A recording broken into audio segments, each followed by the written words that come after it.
Chernobyl disaster. The Chernobyl disaster began on the 26th of April 1986 with the explosion of the number 4 reactor of the Chernobyl nuclear power plant near the city of Pripyat in the north of the Ukrainian SSR, close to the border with the Belarusian SSR, in the Soviet Union. It is one of only 2 nuclear energy accidents rated at 7, the maximum severity, on the International Nuclear Event Scale, the other being the 2011 Fukushima nuclear accident. The initial emergency response and subsequent mitigation efforts involved more than 500,000 personnel and cost an estimated 18 billion rubles, roughly $68 billion in 2019, adjusted for inflation. It was the worst nuclear disaster in history, and the costliest disaster in human history, costing an estimated $700 billion. The accident occurred during a test of the steam turbine's ability to power the emergency feed water pumps in the event of a simultaneous loss of external power and coolant pipe rupture. Following an accidental drop in reactor power to near zero, the operators restarted the reactor in preparation for the turbine test with a prohibited control rod configuration. Upon successful completion of the test, the reactor was then shut down for maintenance. Due to a variety of factors, this action resulted in a power surge at the base of the reactor which brought about the rupture of reactor components and the loss of coolant. This process led to steam explosions and a meltdown, which destroyed the containment building. This was followed by a reactor core fire which lasted until the 4th of May 1986. During which airborne radioactive contaminants were spread throughout the USSR and Europe. In response to the initial accident, a 10-kilometer (6.2 miles) radius exclusion zone was created 36 hours after the accident, from which approximately 49,000 people were evacuated, primarily from Pripyat. The exclusion zone was later increased to a radius of 30 kilometers (19 miles), from which an additional 68,000 people were evacuated. Following the reactor explosion, which killed 2 engineers and severely burned 2 more, an emergency operation to put out the fires and stabilize the surviving reactor began, during which 237 workers were hospitalized, of whom 134 exhibited symptoms of acute radiation syndrome, ARS. Among those hospitalized, 28 died within the following 3 months. In the following 10 years, 14 more workers, 9 of whom had been hospitalized with ARS, died of various causes mostly unrelated to radiation exposure. It remains the only time in the history of commercial nuclear power that radiation-related fatalities occurred. 15 childhood thyroid cancer deaths were attributed to the disaster as of 2011. A United Nations committee found that to date fewer than 100 deaths have resulted from the fallout. Model predictions of the eventual total death toll in the coming decades vary. The most widely cited study conducted by the World Health Organization in 2006, predicted 9,000 cancer-related fatalities in Ukraine, Belarus, and Russia. Following the disaster, Pripyat was abandoned and eventually replaced by the new purpose-built city of Slavatik. The Chernobyl nuclear power plant sarcophagus was built by December 1986. It reduced the spread of radioactive contamination from the wreckage and protected the site from weathering. The confinement shelter also provided radiological protection for the crews of the undamaged reactors at the site, which were restarted in late 1986 and 1987. However, the containment structure was only intended to last for 30 years, and required sizable reinforcement in the early 2000s.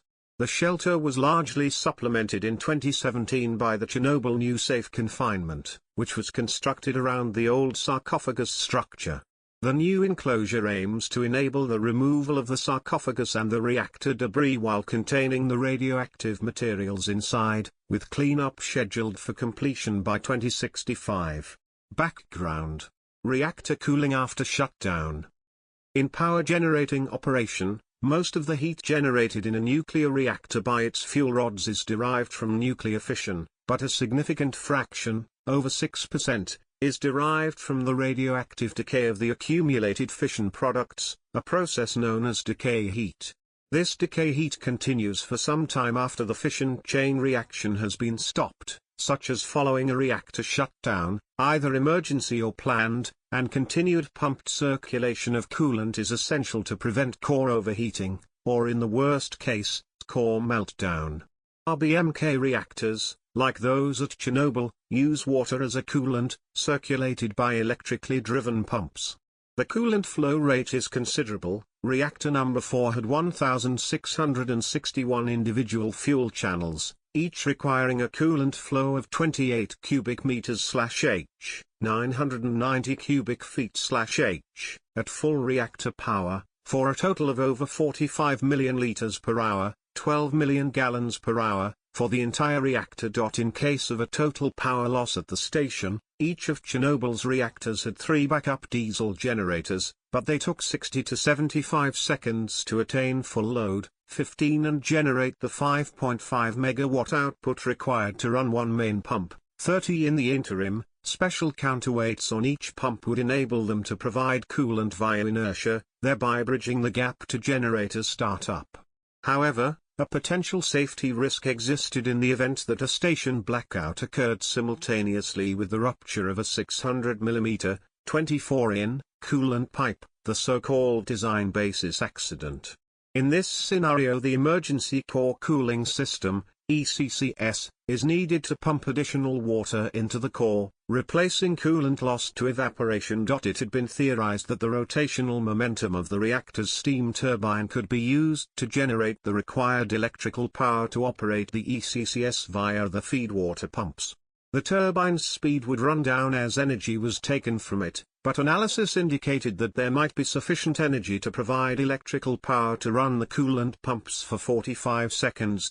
16 This would not quite bridge the gap between an external power failure and the full availability of the emergency generators, but would alleviate the situation. Safety test.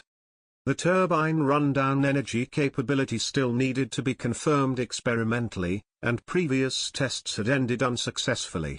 An initial test carried out in 1982 indicated that the excitation voltage of the turbine generator was insufficient. It did not maintain the desired magnetic field after the turbine trip. The electrical system was modified, and the test was repeated in 1984 but again proved unsuccessful. In 1985, the test was conducted a third time but also yielded no results due to a problem with the recording equipment. The test procedure was to be run again in 1986 and was scheduled to take place during a controlled power down of reactor number 4, which was preparatory to a planned maintenance outage. 51 A test procedure had been written, but the authors were not aware of the unusual RBMK 1000 reactor behavior under the planned operating conditions. 52 It was regarded as purely an electrical test of the generator, not a complex unit test, even though it involved critical unit systems.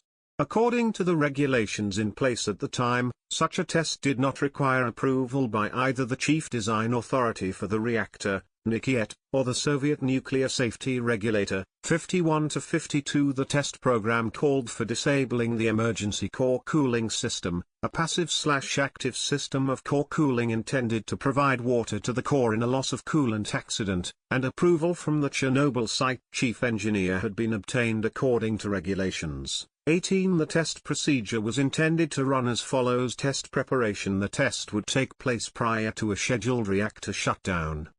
The reactor thermal power was to be reduced to between 700 megawatts and 1000 megawatts, to allow for adequate cooling, as the turbine would be spun at operating speed while disconnected from the power grid. The steam turbine generator was to be run at normal operating speed. 4 out of 8 main circulating pumps were to be supplied with off-site power, while the other 4 would be powered by the turbine electrical test. When the correct conditions were achieved, the steam supplied to the turbine generator would be closed, and the reactor would be shut down. The voltage provided by the coasting turbine would be measured, along with the voltage and revolutions per minute, RPMs, of the 4 main circulating pumps being powered by the turbine. When the emergency generators supplied full electrical power, the turbine generator would be allowed to continue freewheeling down. Test delay and shift change. The test was to be conducted during the day shift of the 25th of April 1986 as part of a scheduled reactor shutdown.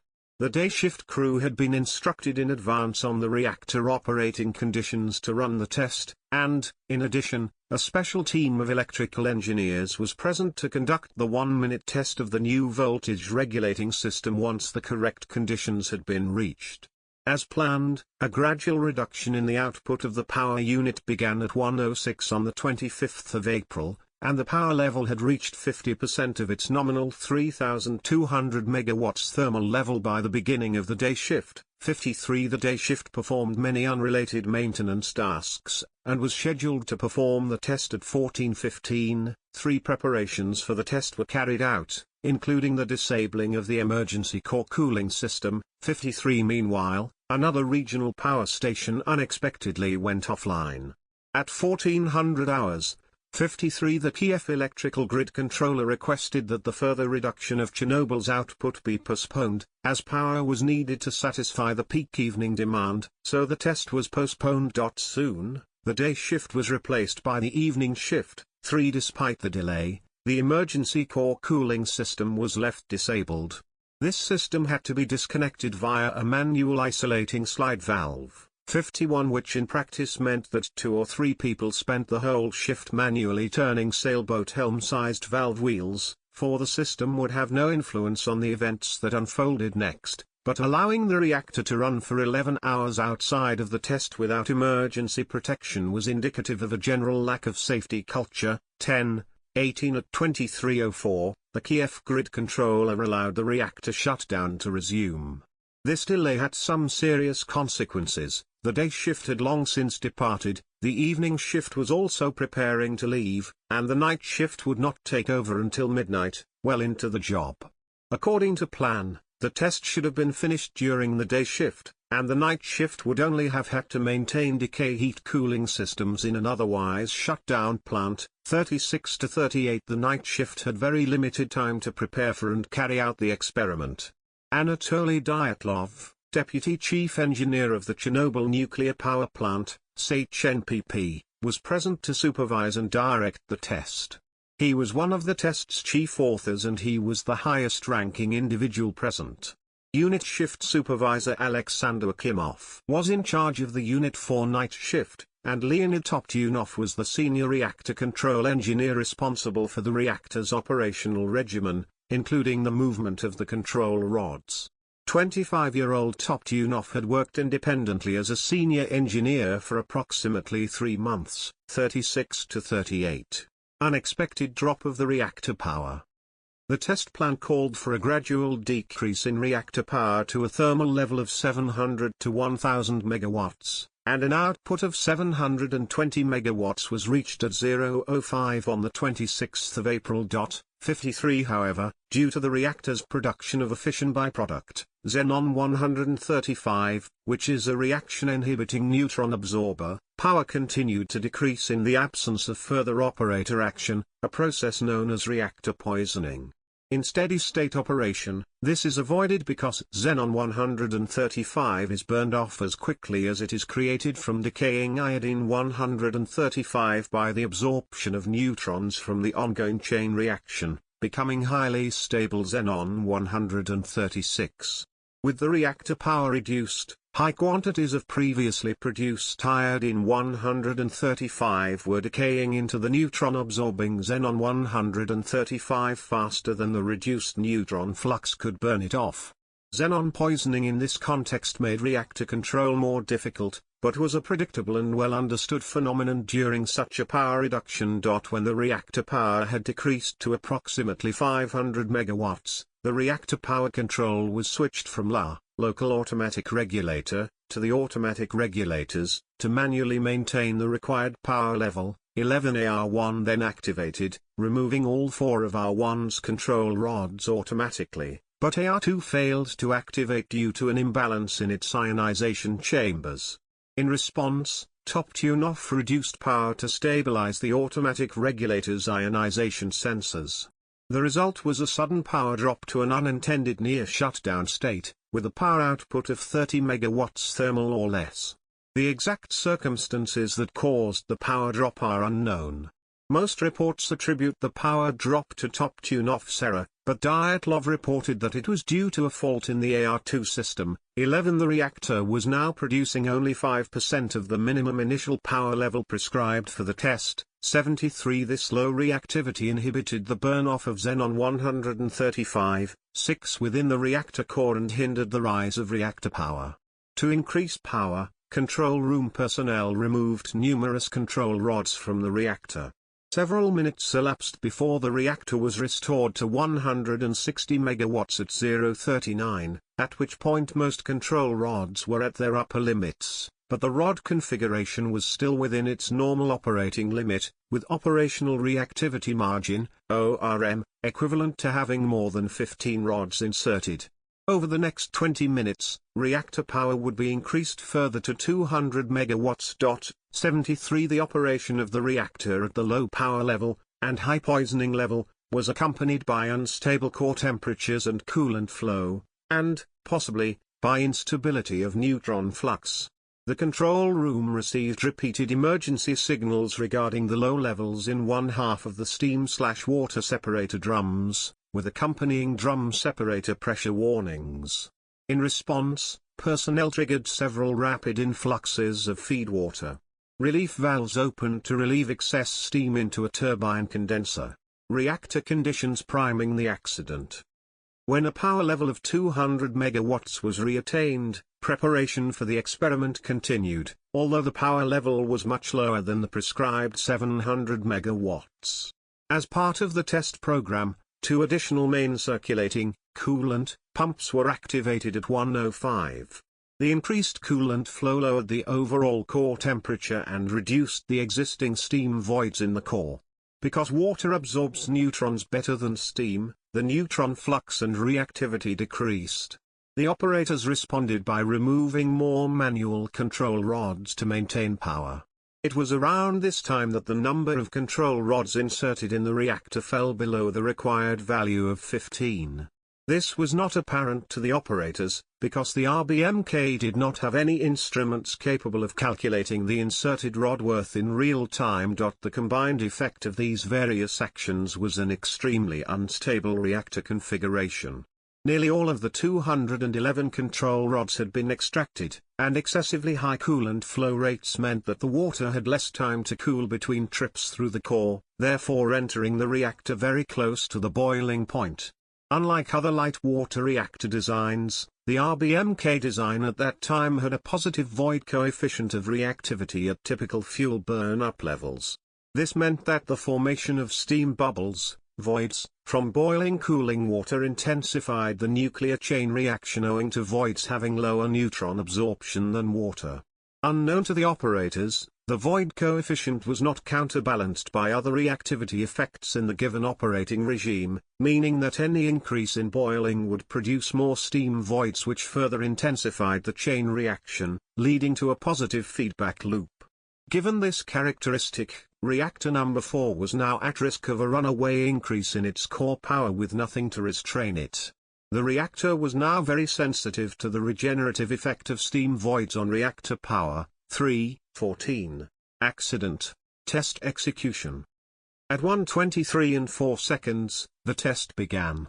4 of the 8 main circulating pumps, MCP, were to be powered by voltage from the coasting turbine, while the remaining 4 pumps received electrical power from the grid as normal.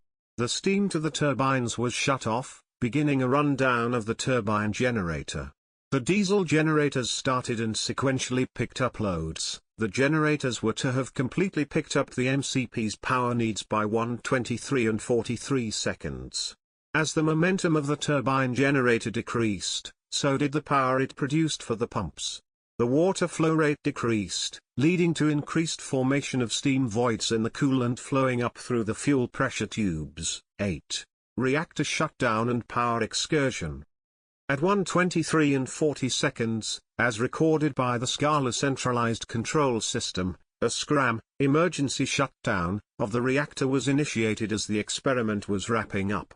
The SCRAM was started when the AZ5 button, also known as the EPS5 button, of the reactor emergency protection system was pressed. This engaged the drive mechanism on all control rods to fully insert them, including the manual control rods that had been withdrawn earlier. The personnel had already intended to shut down using the AZ5 button in preparation for scheduled maintenance, and the scram preceded the sharp increase in power. 13 However, the precise reason why the button was pressed when it was is not certain, as only the deceased Akimov and Top Tunoff partook in that decision, though the atmosphere in the control room was calm at that moment, according to several eyewitnesses. 85 Meanwhile, the RBMK designers claim that the button had to have been pressed only after the reactor already began to self-destruct. 578 When the AZ5 button was pressed, the insertion of control rods into the reactor core began. The control rod insertion mechanism moved the rods at 0.4 meters per second, 1.3 feet per second, so that the rods took 18 to 20 seconds to travel the full height of the core, about 7 meters, 23 feet. A bigger problem was the design of the RBMK control rods, each of which had a graphite neutron moderator section attached to its end to boost reactor output by displacing water when the control rod section had been fully withdrawn from the reactor. That is, when a control rod was at maximum extraction, a neutron moderating graphite extension was centered in the core with 1.25 meters, 4.1 feet, columns of water above and below it. Consequently, injecting a control rod downward into the reactor in a scram initially displaced neutron-absorbing water in the lower portion of the reactor with neutron-moderating graphite. Thus, an emergency scram could initially increase the reaction rate in the lower part of the core, for this behavior was discovered when the initial insertion of control rods in another RBMK reactor at Ignalina nuclear power plant in 1983 induced a power spike. Procedural countermeasures were not implemented in response to Ignalina. The IAEA investigative report in SAG-7 later stated, apparently, there was a widespread view that the conditions under which the positive scram effect would be important would never occur. However, they did appear in almost every detail in the course of the actions leading to the Chernobyl accident. 13 A few seconds into the scram, a power spike occurred, and the core overheated, causing some of the fuel rods to fracture. Some have speculated that this also blocked the control rod columns, jamming them at 1/3 insertion. Within 3 seconds the reactor output rose above 530 megawatts. 31 Instruments did not register the subsequent course of events. It was reconstructed through mathematical simulation. For the simulation, the power spike would have caused an increase in fuel temperature and steam buildup, leading to a rapid increase in steam pressure.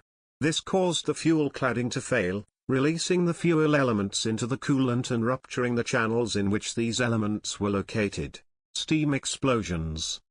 As the scram continued, the reactor output jumped to around 30,000 megawatts thermal, 10 times its normal operational output, the indicated last reading on the power meter on the control panel. Some estimate the power spike may have gone 10 times higher than that. It was not possible to reconstruct the precise sequence of the processes that led to the destruction of the reactor and the power unit building, but a steam explosion, like the explosion of a steam boiler from excess vapor pressure, appears to have been the next event. There is a general understanding that it was explosive steam pressure from the damaged fuel channels escaping into the reactor's exterior cooling structure that caused the explosion that destroyed the reactor casing, tearing off and blasting the upper plate called the upper biological shield, to which the entire reactor assembly is fastened, through the roof of the reactor building. This is believed to be the first explosion that many heard. 366 This explosion ruptured further fuel channels, as well as severing most of the coolant lines feeding the reactor chamber, and as a result, the remaining coolant flashed to steam and escaped the reactor core. The total water loss combined with a high positive void coefficient further increased the reactor's thermal power. A second, more powerful explosion occurred about 2 or 3 seconds after the first. This explosion dispersed the damaged core and effectively terminated the nuclear chain reaction.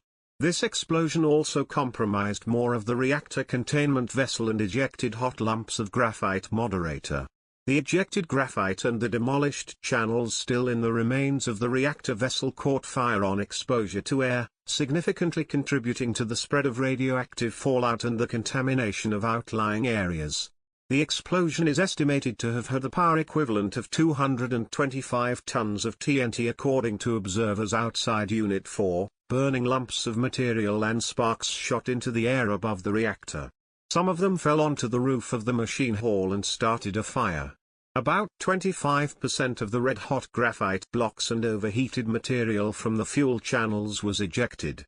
Parts of the graphite blocks and fuel channels were out of the reactor building.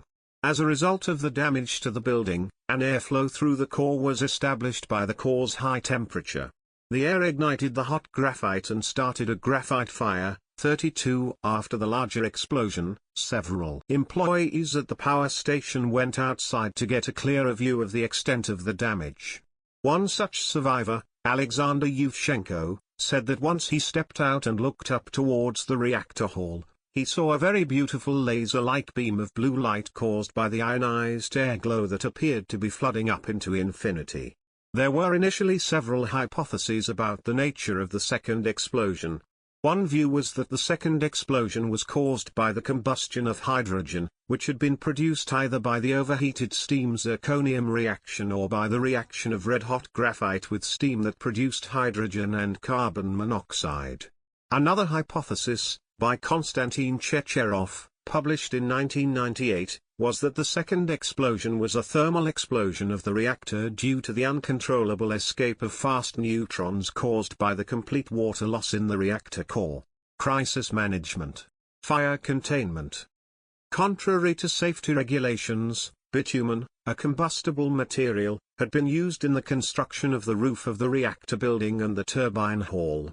Ejected material ignited at least 5 fires on the roof of the adjacent reactor number 3, which was still operating. It was imperative to put out those fires and protect the cooling systems of reactor number 3, 42 inside reactor number 3. The chief of the night shift, Yuri Bagdasarov, wanted to shut down the reactor immediately, but chief engineer Nikolai Fomin would not allow this. The operators were given respirators and potassium iodide tablets and told to continue working. At 5 o'clock, Bagdasarov made his own decision to shut down the reactor, 44, which was confirmed in writing by Dyatlov and station shift supervisor Rigoshkin. Shortly after the accident, firefighters arrived to try to extinguish the fires. First on the scene was a Chernobyl power station firefighter brigade under the command of Lieutenant Volodymyr Pravik, who died on the 11th of May 1986 of acute radiation sickness. They were not told how dangerously radioactive the smoke and the debris were, and may not even have known that the accident was anything more than a regular electrical fire. We didn't know it was the reactor. No one had told us. Grigory Kamel, the driver of one of the fire engines, later described what happened. We arrived there at 10 or 15 minutes to 2 in the morning. We saw graphite scattered about. Misha asked, "Is that graphite?" I kicked it away. But one of the fighters on the other truck picked it up. "It's hot," he said. The pieces of graphite were of different sizes, some big, some small enough to pick them up. We didn't know much about radiation. Even those who worked there had no idea. There was no water left in the trucks. Misha filled a cistern and we aimed the water at the top. Then those boys who died went up to the roof, Vashkik, Kolyu and others, and Volodya Pravik. They went up the ladder, and I never saw them again. Anatoly Zakharov, a fireman stationed in Chernobyl since 1980, offered a different description in 2008. I remember joking to the others, "There must be an incredible amount of radiation here. We'll be lucky if we're all still alive in the morning." He also stated, "Of course we knew. If we'd followed regulations, we would never have gone near the reactor. But it was a moral obligation, our duty. We were like kamikaze." The immediate priority was to extinguish fires on the roof of the station and the area around the building containing reactor number 4 to protect number 3 and keep its core cooling systems intact. The fires were extinguished by 5 o'clock, but many firefighters received high doses of radiation.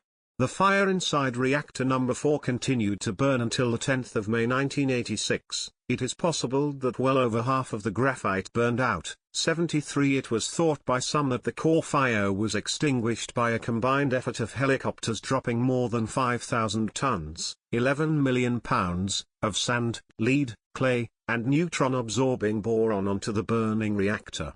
It is now known that virtually none of these materials reached the core.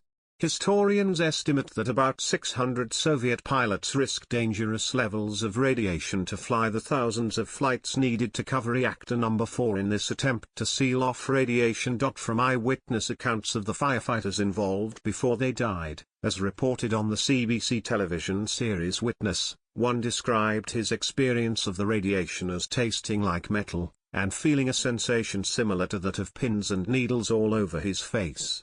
This is consistent with the description given by Louis Slotin, a Manhattan Project physicist who died days after a fatal radiation overdose from a criticality accident. The explosion and fire threw hot particles of the nuclear fuel and also far more dangerous fission products, radioactive isotopes such as cesium-137, iodine-131, strontium-90, and other radionuclides, into the air.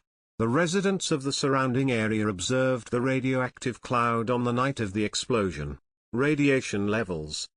The ionizing radiation levels in the worst-hit areas of the reactor building have been estimated to be 5.6 roentgens per second, RS, equivalent to more than 20,000 roentgens per hour.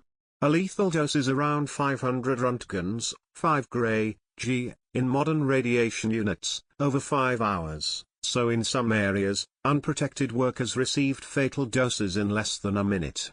Unfortunately, a dosimeter capable of measuring up to 1000 RS was buried in the rubble of a collapsed part of the building, and another one failed when turned on. Most remaining dosimeters had limits of 0.001 RS and therefore read off scale. Thus, the reactor crew could ascertain only that the radiation levels were somewhere above 0.001 RS, 3.6 RH, while the true levels were vastly higher in some areas, 42 to 50 because of the inaccurate low readings. The reactor crew chief Alexander Akimov assumed that the reactor was intact. The evidence of pieces of graphite and reactor fuel lying around the building was ignored, and the readings of another dosimeter brought in by 4:30 were dismissed under the assumption that the new dosimeter must have been defective. 42 to 50 Akimov stayed with his crew in the reactor building until morning, sending members of his crew to try to pump water into the reactor. None of them wore any protective gear. Most, including Akimov, died from radiation exposure within 3 weeks. 247 to 248. Evacuation. The nearby city of Pripyat was not immediately evacuated. The townspeople, in the early hours of the morning, at 1:23 local time, went about their usual business, completely oblivious to what had just happened. However, within a few hours of the explosion, dozens of people fell ill. Later, they reported severe headaches and metallic tastes in their mouths, along with uncontrollable fits of coughing and vomiting. As the plant was run by authorities in Moscow, the government of Ukraine did not receive prompt information on the accident. Valentina Shevchenko, then chairwoman of the Presidium of Verkhovna Rada of the Ukrainian SSR, said that Ukraine's acting Minister of Internal Affairs Vasyl Durdynets phoned her at work at 9 o'clock to report current affairs. Only at the end of the conversation did he add that there had been a fire at the Chernobyl nuclear power plant, but it was extinguished and everything was fine. When Shevchenko asked how are the people, he replied that there was nothing to be concerned about. Some are celebrating a wedding, others are gardening, and others are fishing in the Pripyat River. Shevchenko then spoke by telephone to Volodymyr Shcherbitsky, General Secretary of the Communist Party of Ukraine and de facto head of state, who said he anticipated a delegation of the State Commission headed by Boris Sherbina, the deputy chairman of the Council of Ministers of the USSR. A commission was established later in the day to investigate the accident.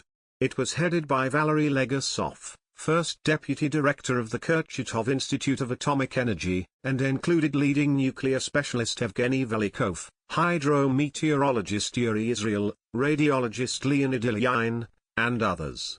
They flew to Borispil International Airport and arrived at the power plant in the evening of the 26th of April. By that time 2 people had already died and 52 were hospitalized.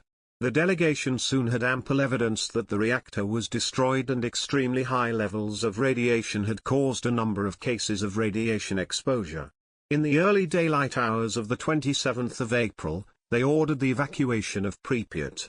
Initially it was decided to evacuate the population for 3 days, later this was made permanent. By 11 o'clock on the 27th of April, buses had arrived in Pripyat to start the evacuation. The evacuation began at 1400 hours. A translated excerpt of the evacuation announcement follows for the attention of the residents of Pripyat. The city council informs you that due to the accident at Chernobyl power station in the city of Pripyat, the radioactive conditions in the vicinity are deteriorating. The Communist Party, its officials and the armed forces are taking necessary steps to combat this.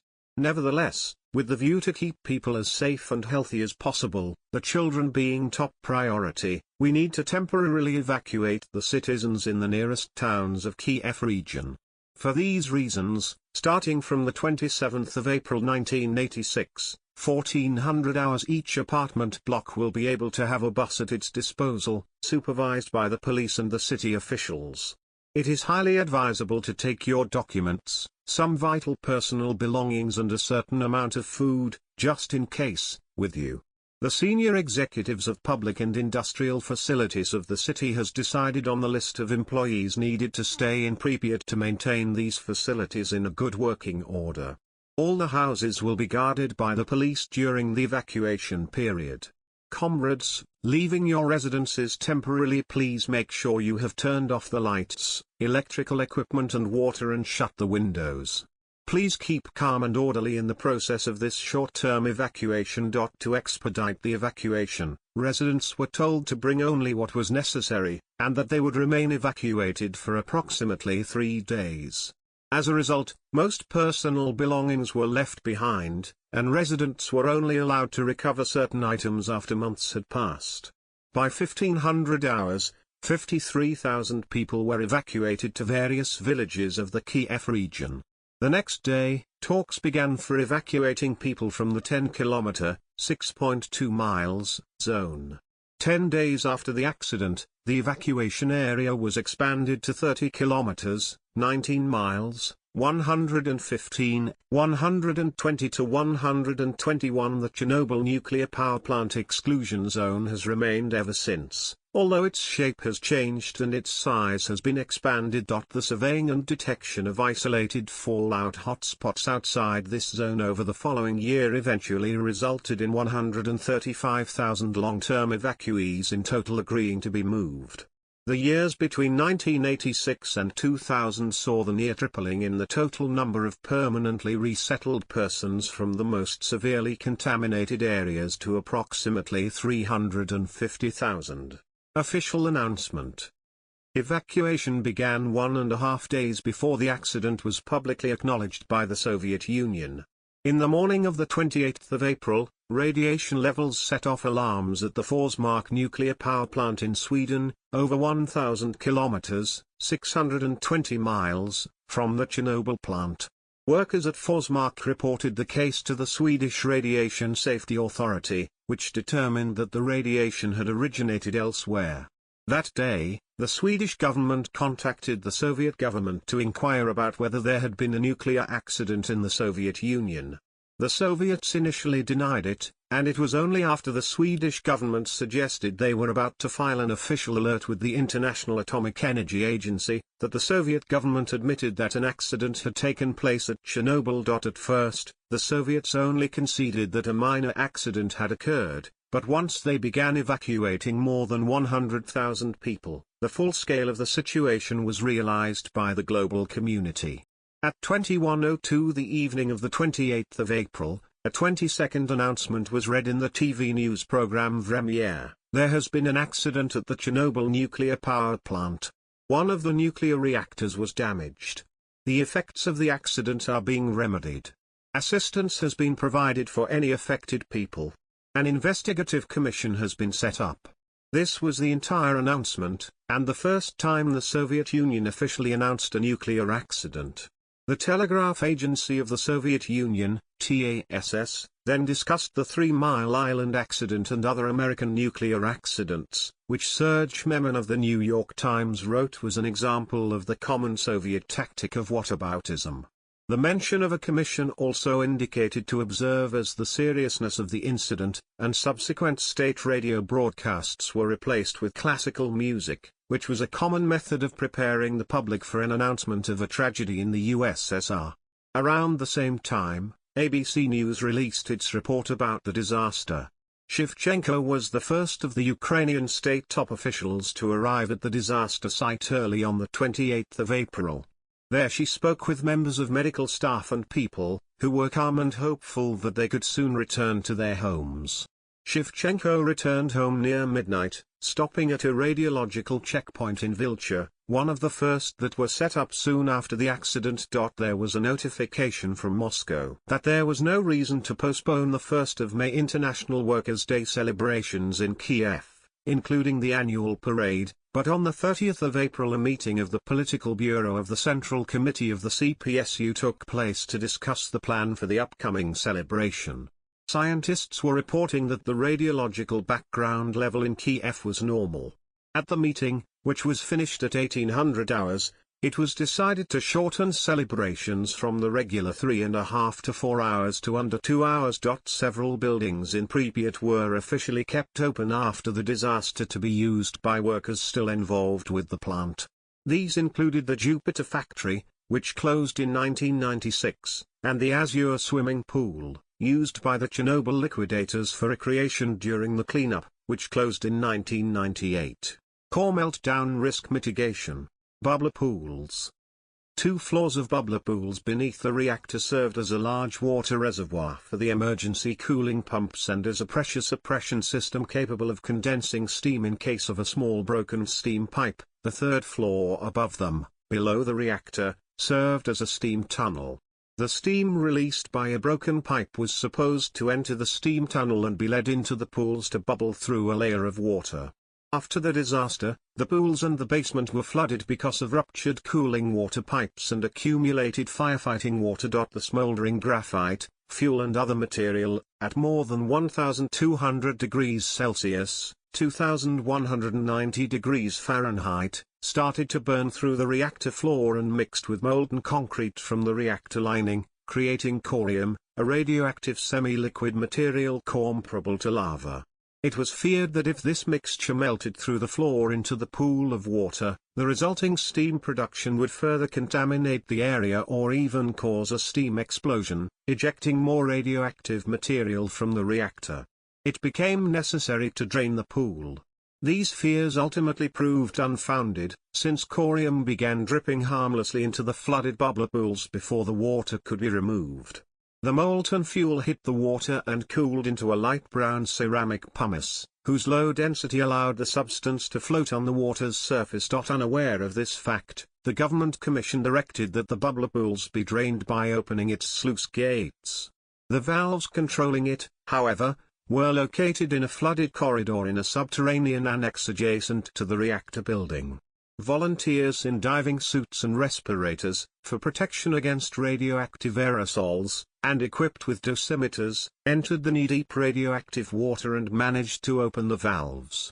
These were the engineers Alexei Ananenko and Valery Bespalov, who knew where the valves were, accompanied by the shift supervisor Boris Baronev. The 3 men were awarded the Order for Courage by Ukrainian President Petro Poroshenko in May 2018. Numerous media reports falsely suggested that all 3 men died just days after the incident. In fact, all 3 survived and continued to work in the nuclear energy industry. Ananenko and Bespalov were still alive as of 2021, while Baronov had died of heart failure in 2005 at age 65. Once the bubbler pool gates were opened by the 3 volunteers, fire brigade pumps were then used to drain the basement. The operation was not completed until 8 May, after 20,000 tons, 20,000 long tons, 22,000 short tons, of water were pumped out. Foundation protection measures. The government commission was concerned that the molten core would burn into the earth and contaminate groundwater below the reactor.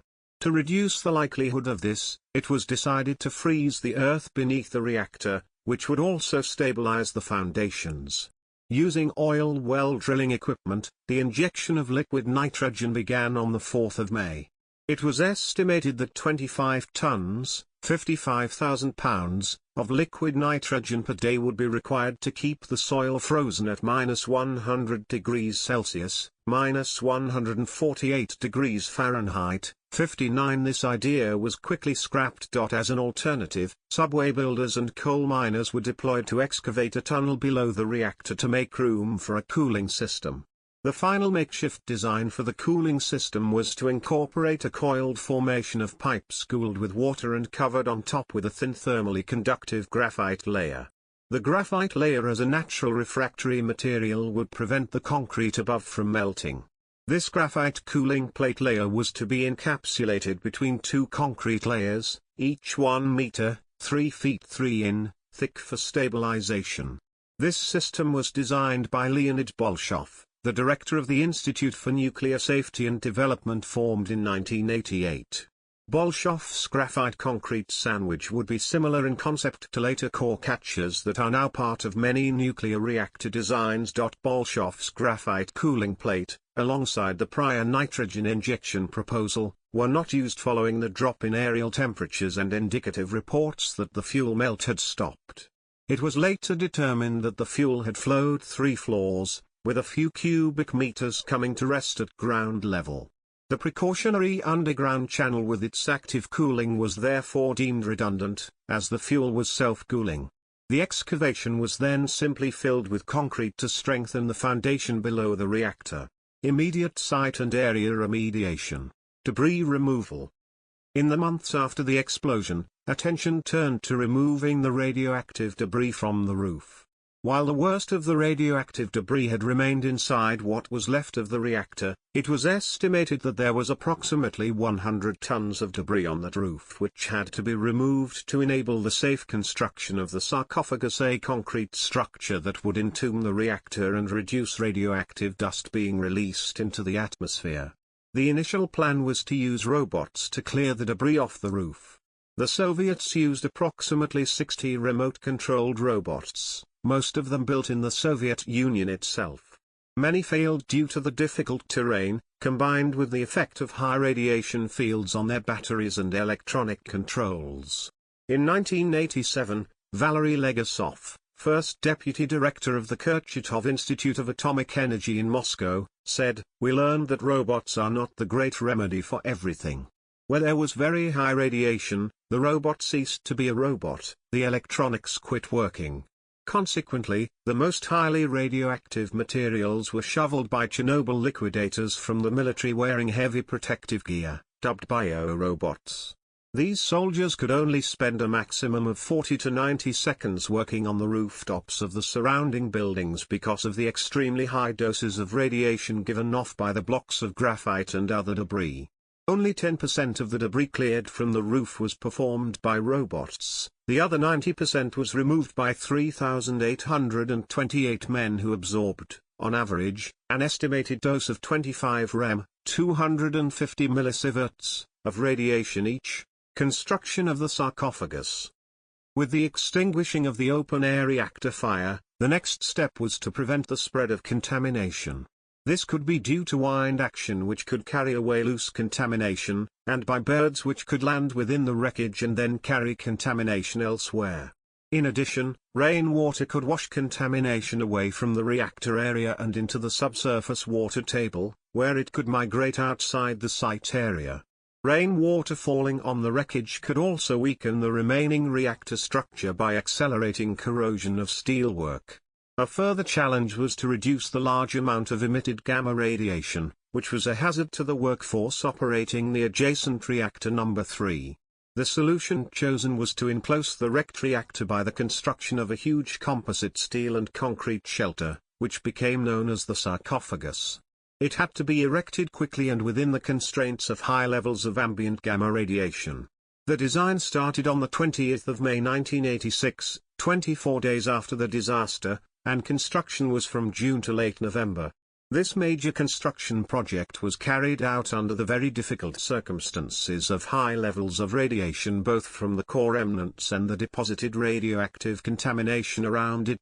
The construction workers had to be protected from radiation, and techniques such as crane drivers working from lead-lined control cabins were employed. The construction work included erecting walls around the perimeter, clearing and surface concreting the surrounding ground to remove sources of radiation and to allow access for large construction machinery, constructing a thick radiation shielding wall to protect the workers in reactor number 3, fabricating a high-rise buttress to strengthen weak parts of the old structure, constructing an overall roof, and provisioning a ventilation extract system to capture any airborne contamination arising within the shelter. Investigations of the reactor condition. During the construction of the sarcophagus, a scientific team, as part of an investigation dubbed Complex Expedition, re-entered the reactor to locate and contain nuclear fuel to prevent another explosion. These scientists manually collected cold fuel rods, but great heat was still emanating from the core. Rates of radiation in different parts of the building were monitored by drilling holes into the reactor and inserting long metal detector tubes. The scientists were exposed to high levels of radiation and radioactive dust. In December 1986, after 6 months of investigation, the team discovered with the help of a remote camera that an intensely radioactive mass more than 2 meters, 6 feet 7 in, wide had formed in the basement of Unit 4. The mass was called the elephant's foot for its wrinkled appearance. It was composed of melted sand, concrete, and a large amount of nuclear fuel that had escaped from the reactor. The concrete beneath the reactor was steaming hot, and was breached by now solidified lava and spectacular unknown crystalline forms termed Chernobylite. It was concluded that there was no further risk of explosion. Area cleanup. The official contaminated zones saw a massive cleanup effort lasting 7 months, 177 to 183. The official reason for such early, and dangerous, decontamination efforts, rather than allowing time for natural decay, was that the land must be repopulated and brought back into cultivation. Within 15 months 75% of the land was under cultivation, even though only a third of the evacuated villages were resettled. Defense forces must have done much of the work. Yet this land was of marginal agricultural value. According to historian David Marples, the administration had a psychological purpose for the cleanup. They wished to forestall panic regarding nuclear energy, and even to restart the Chernobyl power station. 78 to 79, 87, 192 to 193. Helicopters regularly sprayed large areas of contaminated land with BARDA, a sticky polymerizing fluid, designed to entrap radioactive dust. Although a number of radioactive emergency vehicles were buried in trenches, many of the vehicles used by the liquidators, including the helicopters, still remained, as of 2018, parked in a field in the Chernobyl area. Scavengers have since removed many functioning, but highly radioactive, parts. Liquidators worked under deplorable conditions, poorly informed and with poor protection. Many, if not most of them, exceeded radiation safety limits. 177 to 183. A unique cleanup medal was given to the cleanup workers, known as liquidators. Investigations and the evolution of identified causes. To investigate the causes of the accident, the IAEA used the International Nuclear Safety Advisory Group, INSAG, which had been created by the IAEA in 1985. It produced 2 significant reports on Chernobyl, INSAG 1 in 1986, and a revised report, INSAG 7 in 1992. In summary, according to INSAG 1, the main cause of the accident was the operator's actions, but according to INSAG 7, the main cause was the reactor's design. 24. Both IAEA reports identified an inadequate safety culture. INSAG 1 coined the term, at all managerial and operational levels, as a major underlying factor of different aspects of the accident. This was stated to be inherent not only in operations but also during design, engineering, construction, manufacture and regulation. 21, 24. Fizzled nuclear explosion hypothesis. The force of the second explosion and the ratio of xenon radioisotopes released after the accident led Sergei Pikhomov and Yuri V. Dubtsov in 2009 to theorize that the second explosion could have been an extremely fast nuclear power transient resulting from core material melting in the absence of its water coolant and moderator. Pikhomov and Dubtsov argued that there was no delayed supercritical increase in power but a runaway prompt criticality which would have developed much faster.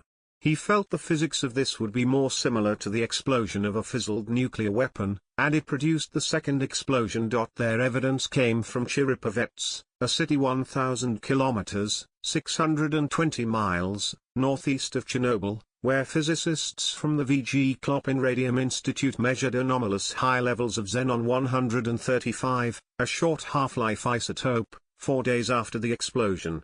This meant that a nuclear event in the reactor may have ejected xenon to higher altitudes in the atmosphere than the later fire did, allowing widespread movement of xenon to remote locations.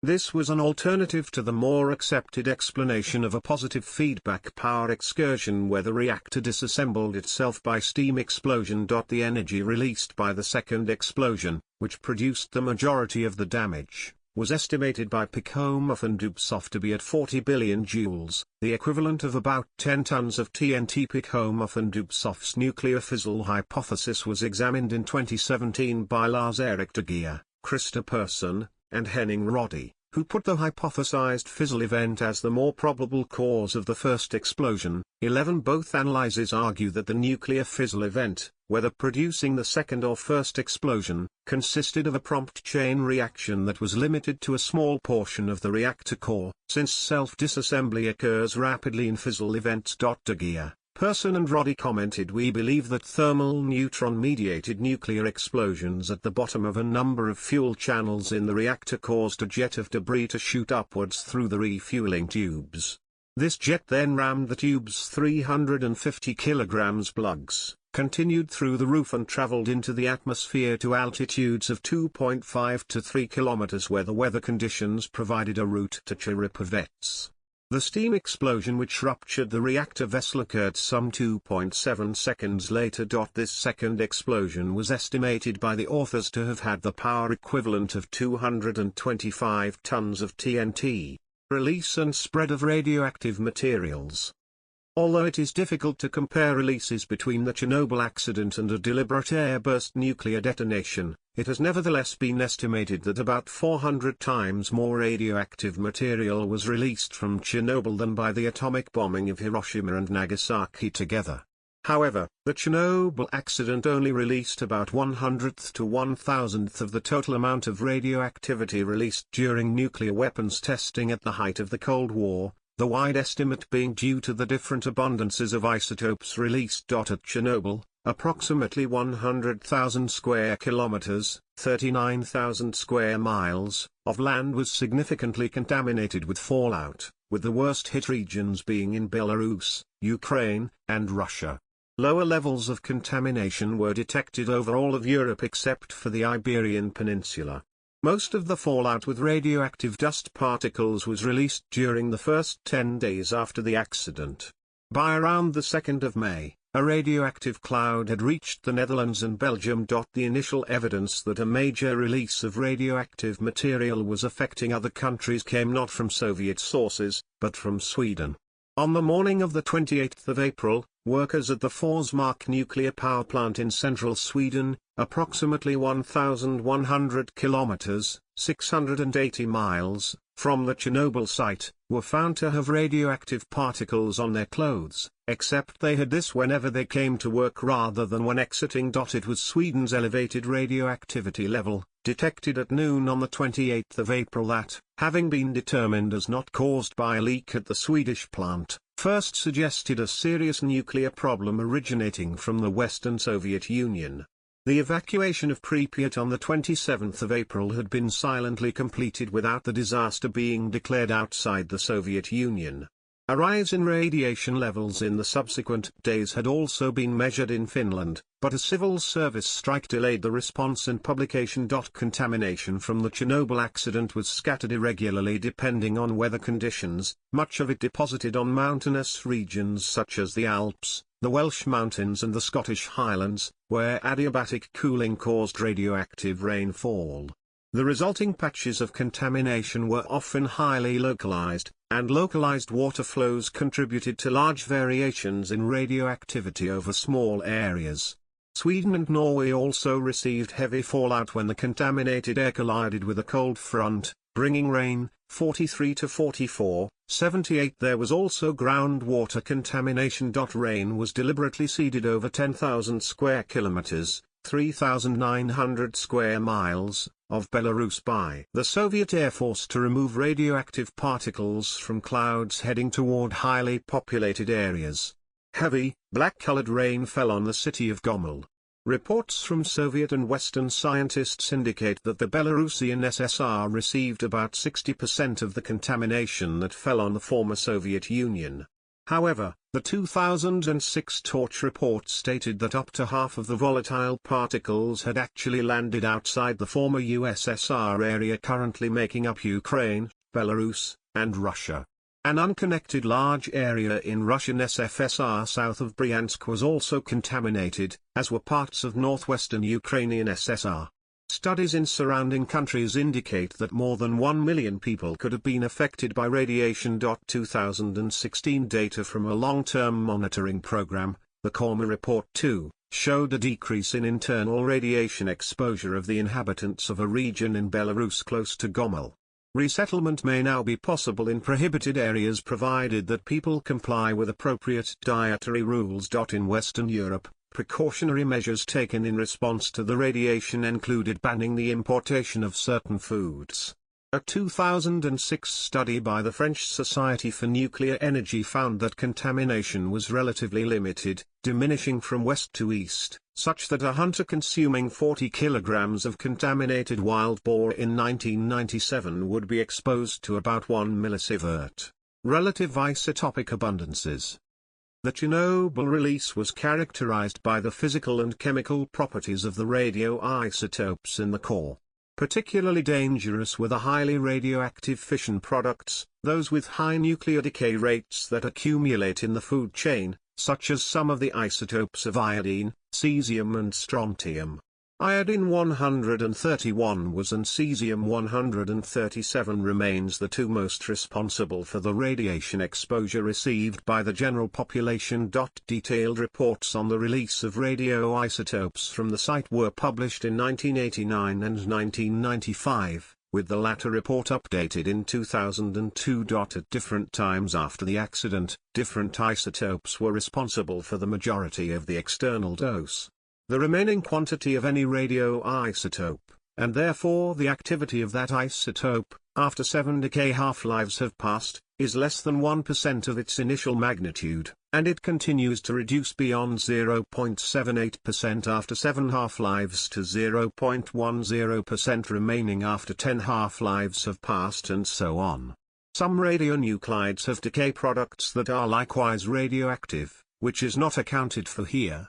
The release of radioisotopes from the nuclear fuel was largely controlled by their boiling points, and the majority of the radioactivity present in the core was retained in the reactor. All of the noble gases, including krypton and xenon, contained within the reactor were released immediately into the atmosphere by the first steam explosion. The atmospheric release of xenon-133, with a half-life of 5 days, is estimated at 5,200 pbq. 50 to 60% of all core radioiodine in the reactor, about 1760 pbq, 1760 times 1015 becquerels, or about 0.4 kilograms, 0.88 pounds, was released, as a mixture of sublimed vapor, solid particles, and organic iodine compounds. Iodine-131 has a half-life of 8 days. 20 to 40% of all core cesium-137 was released, 85 pbq in all. Cesium was released in aerosol form. Cesium-137, along with isotopes of strontium, are the two primary elements preventing the Chernobyl exclusion zone being re-inhabited. 8.5 times 1016 becquerels equals 24 kilograms of cesium-137. Cesium-137 has a half-life of 30 years. Tellurium-132, half-life 78 hours, an estimated 1,150 pbq was released.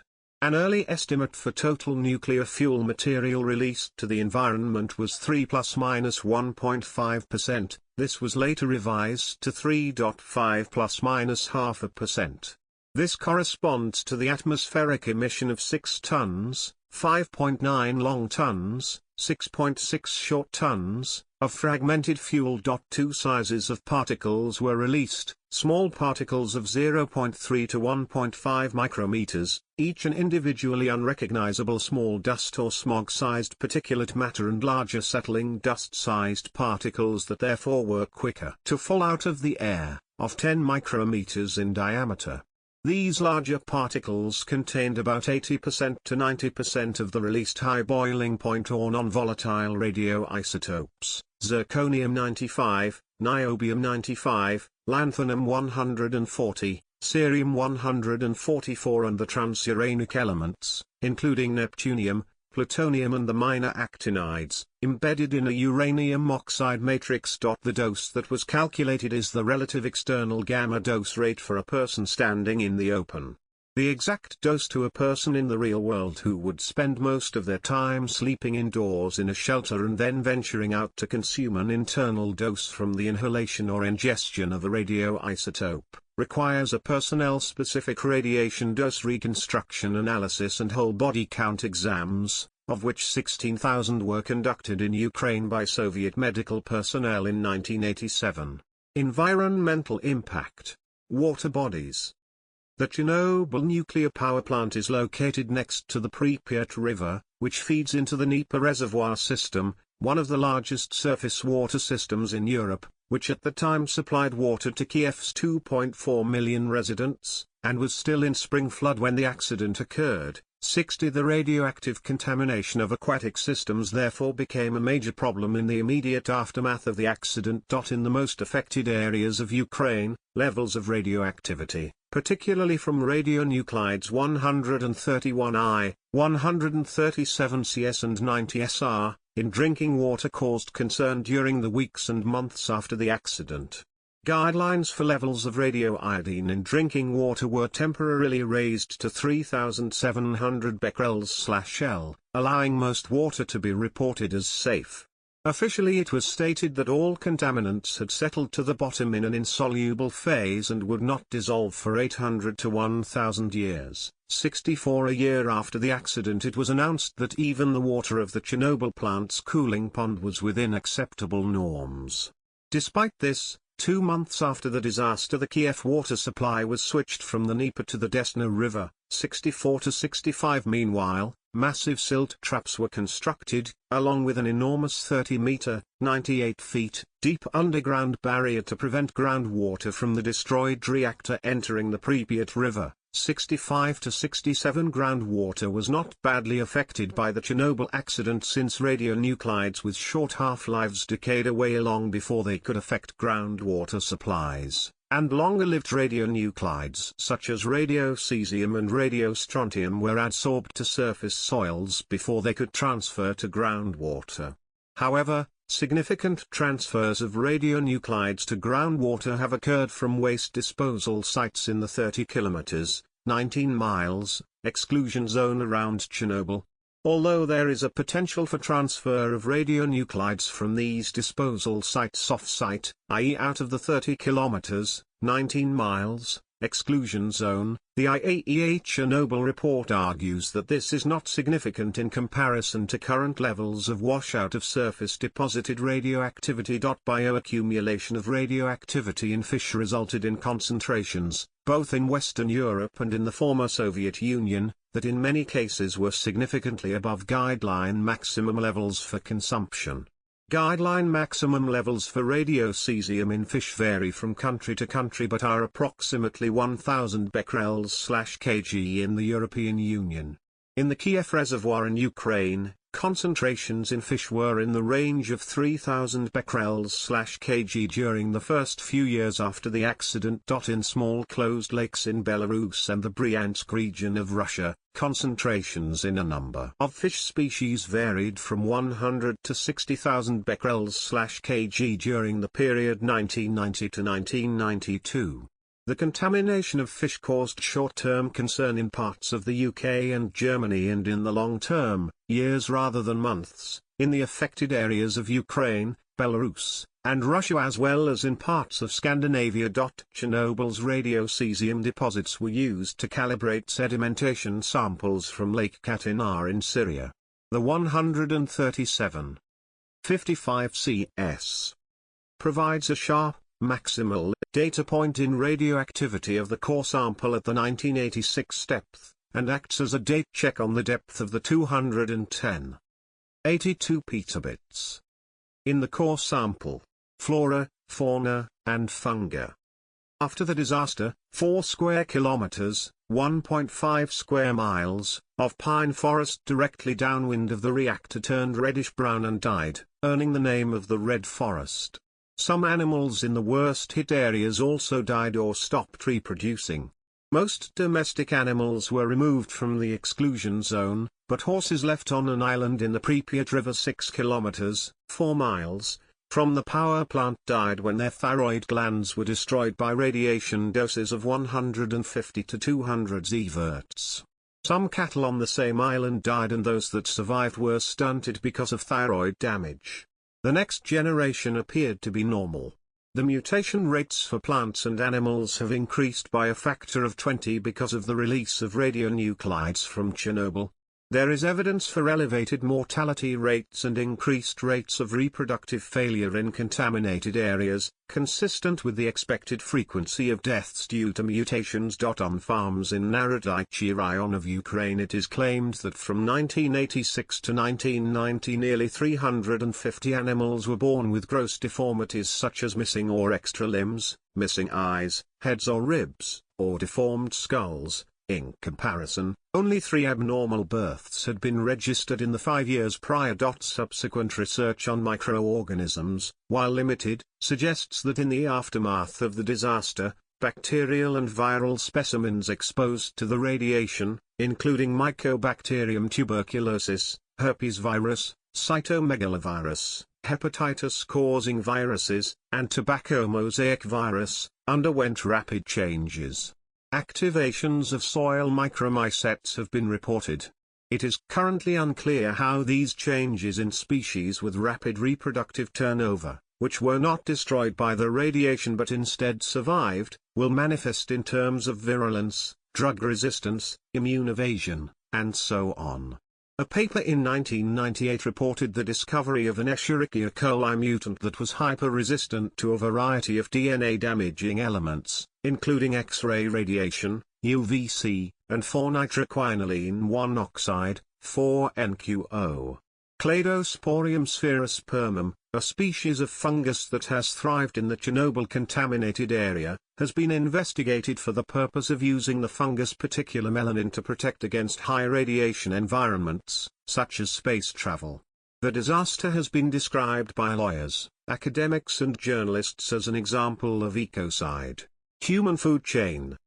With radiocesium binding less with humic acid, peaty soils than the known binding fixation that occurs on kaolinite-rich clay soils, many marshy areas of Ukraine had the highest soil-to-dairy milk transfer coefficients, of soil activity in 200 kilobecquerels/m2 to dairy milk activity in BQ/L, that had ever been reported, with the transfer, from initial land activity into milk activity, ranging from 0.3-2 to 20-2 times that which was on the soil, a variance depending on the natural acidity conditioning of the pasture. In 1987, Soviet medical teams conducted some 16,000 whole body count examinations on inhabitants in otherwise comparatively lightly contaminated regions with good prospects for recovery.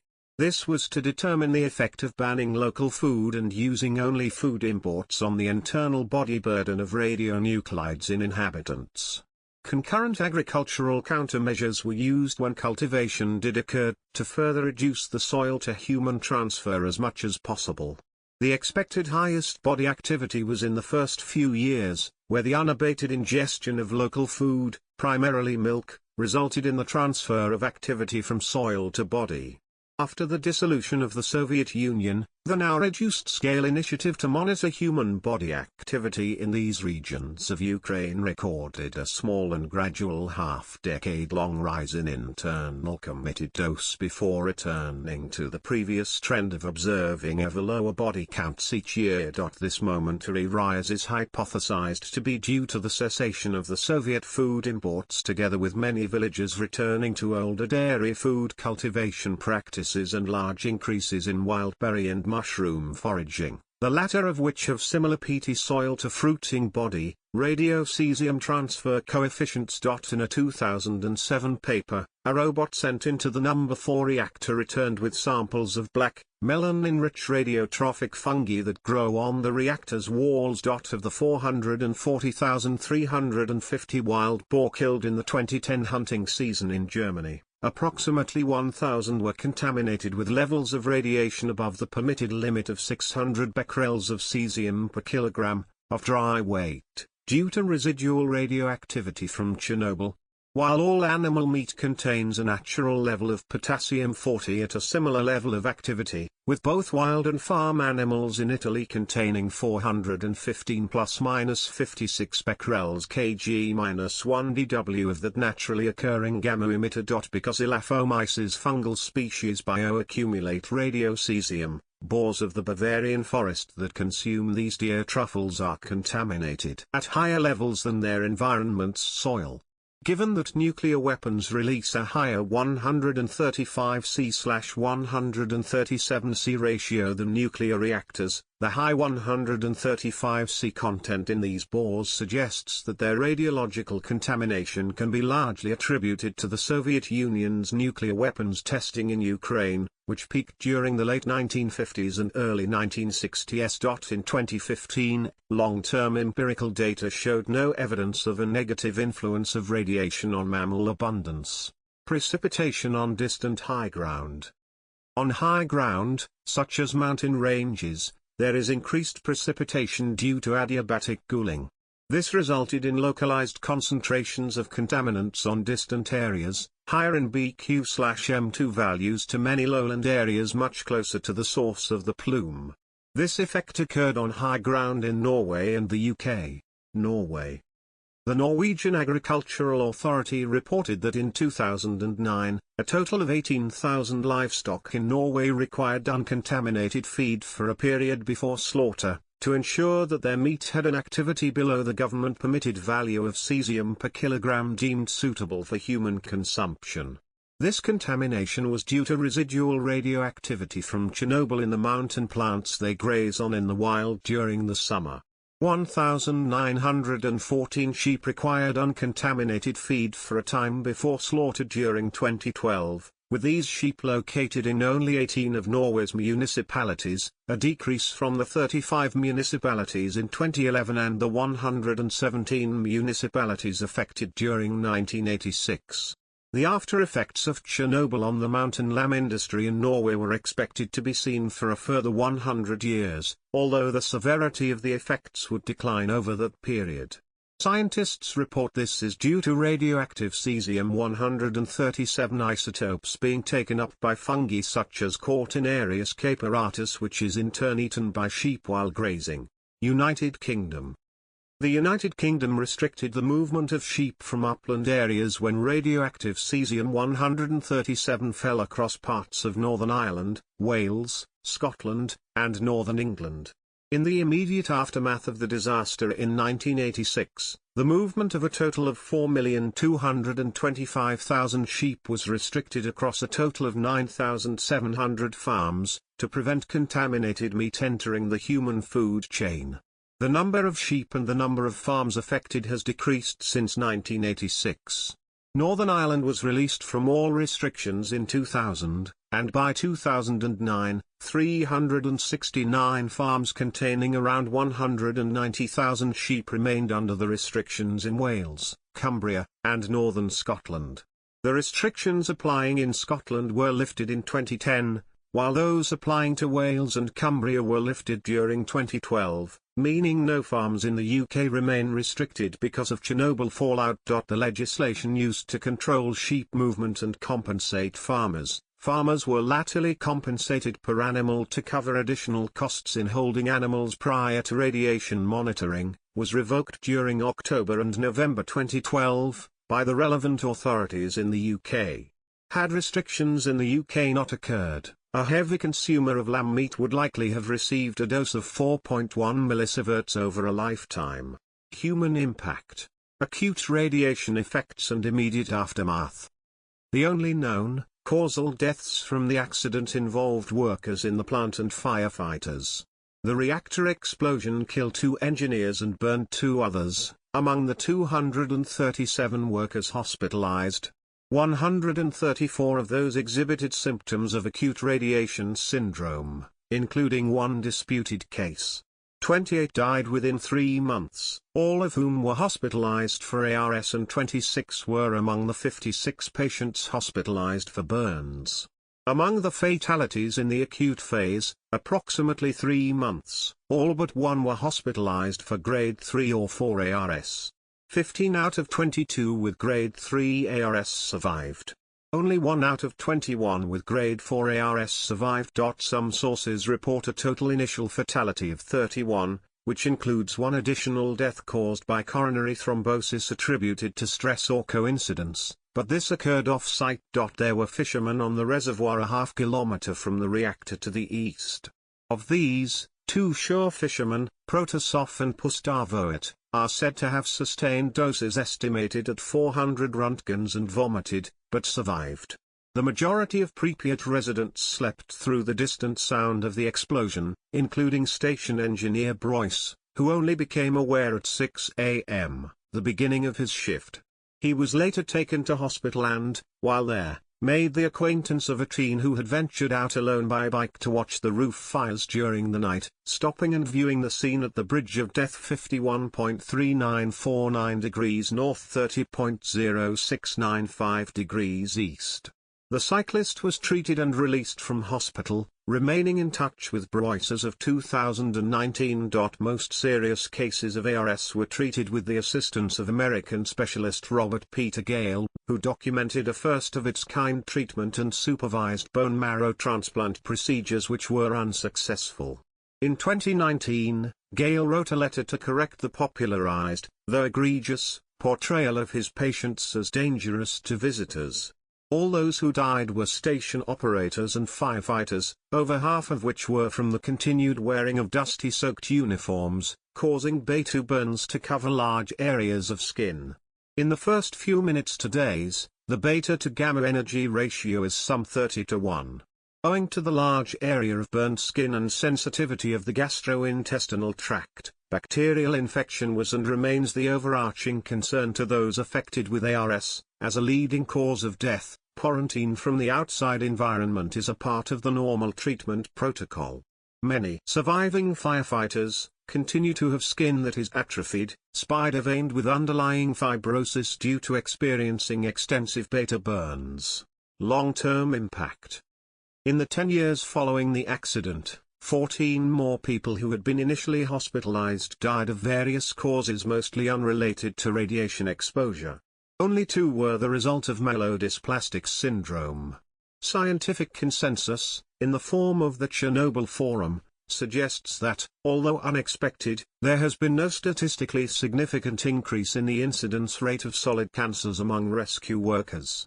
Follow-up studies have found this to be the case, with apparent increases in thyroid cancer simply attributed to more meticulous cancer screening for rescue workers. Childhood thyroid cancer is an exception, with approximately 4,000 new incidents in the general population by 2002 within contaminated regions of Belarus, Russia, and Ukraine, most of which are attributed to high environmental levels of radioactive iodine shortly after the accident.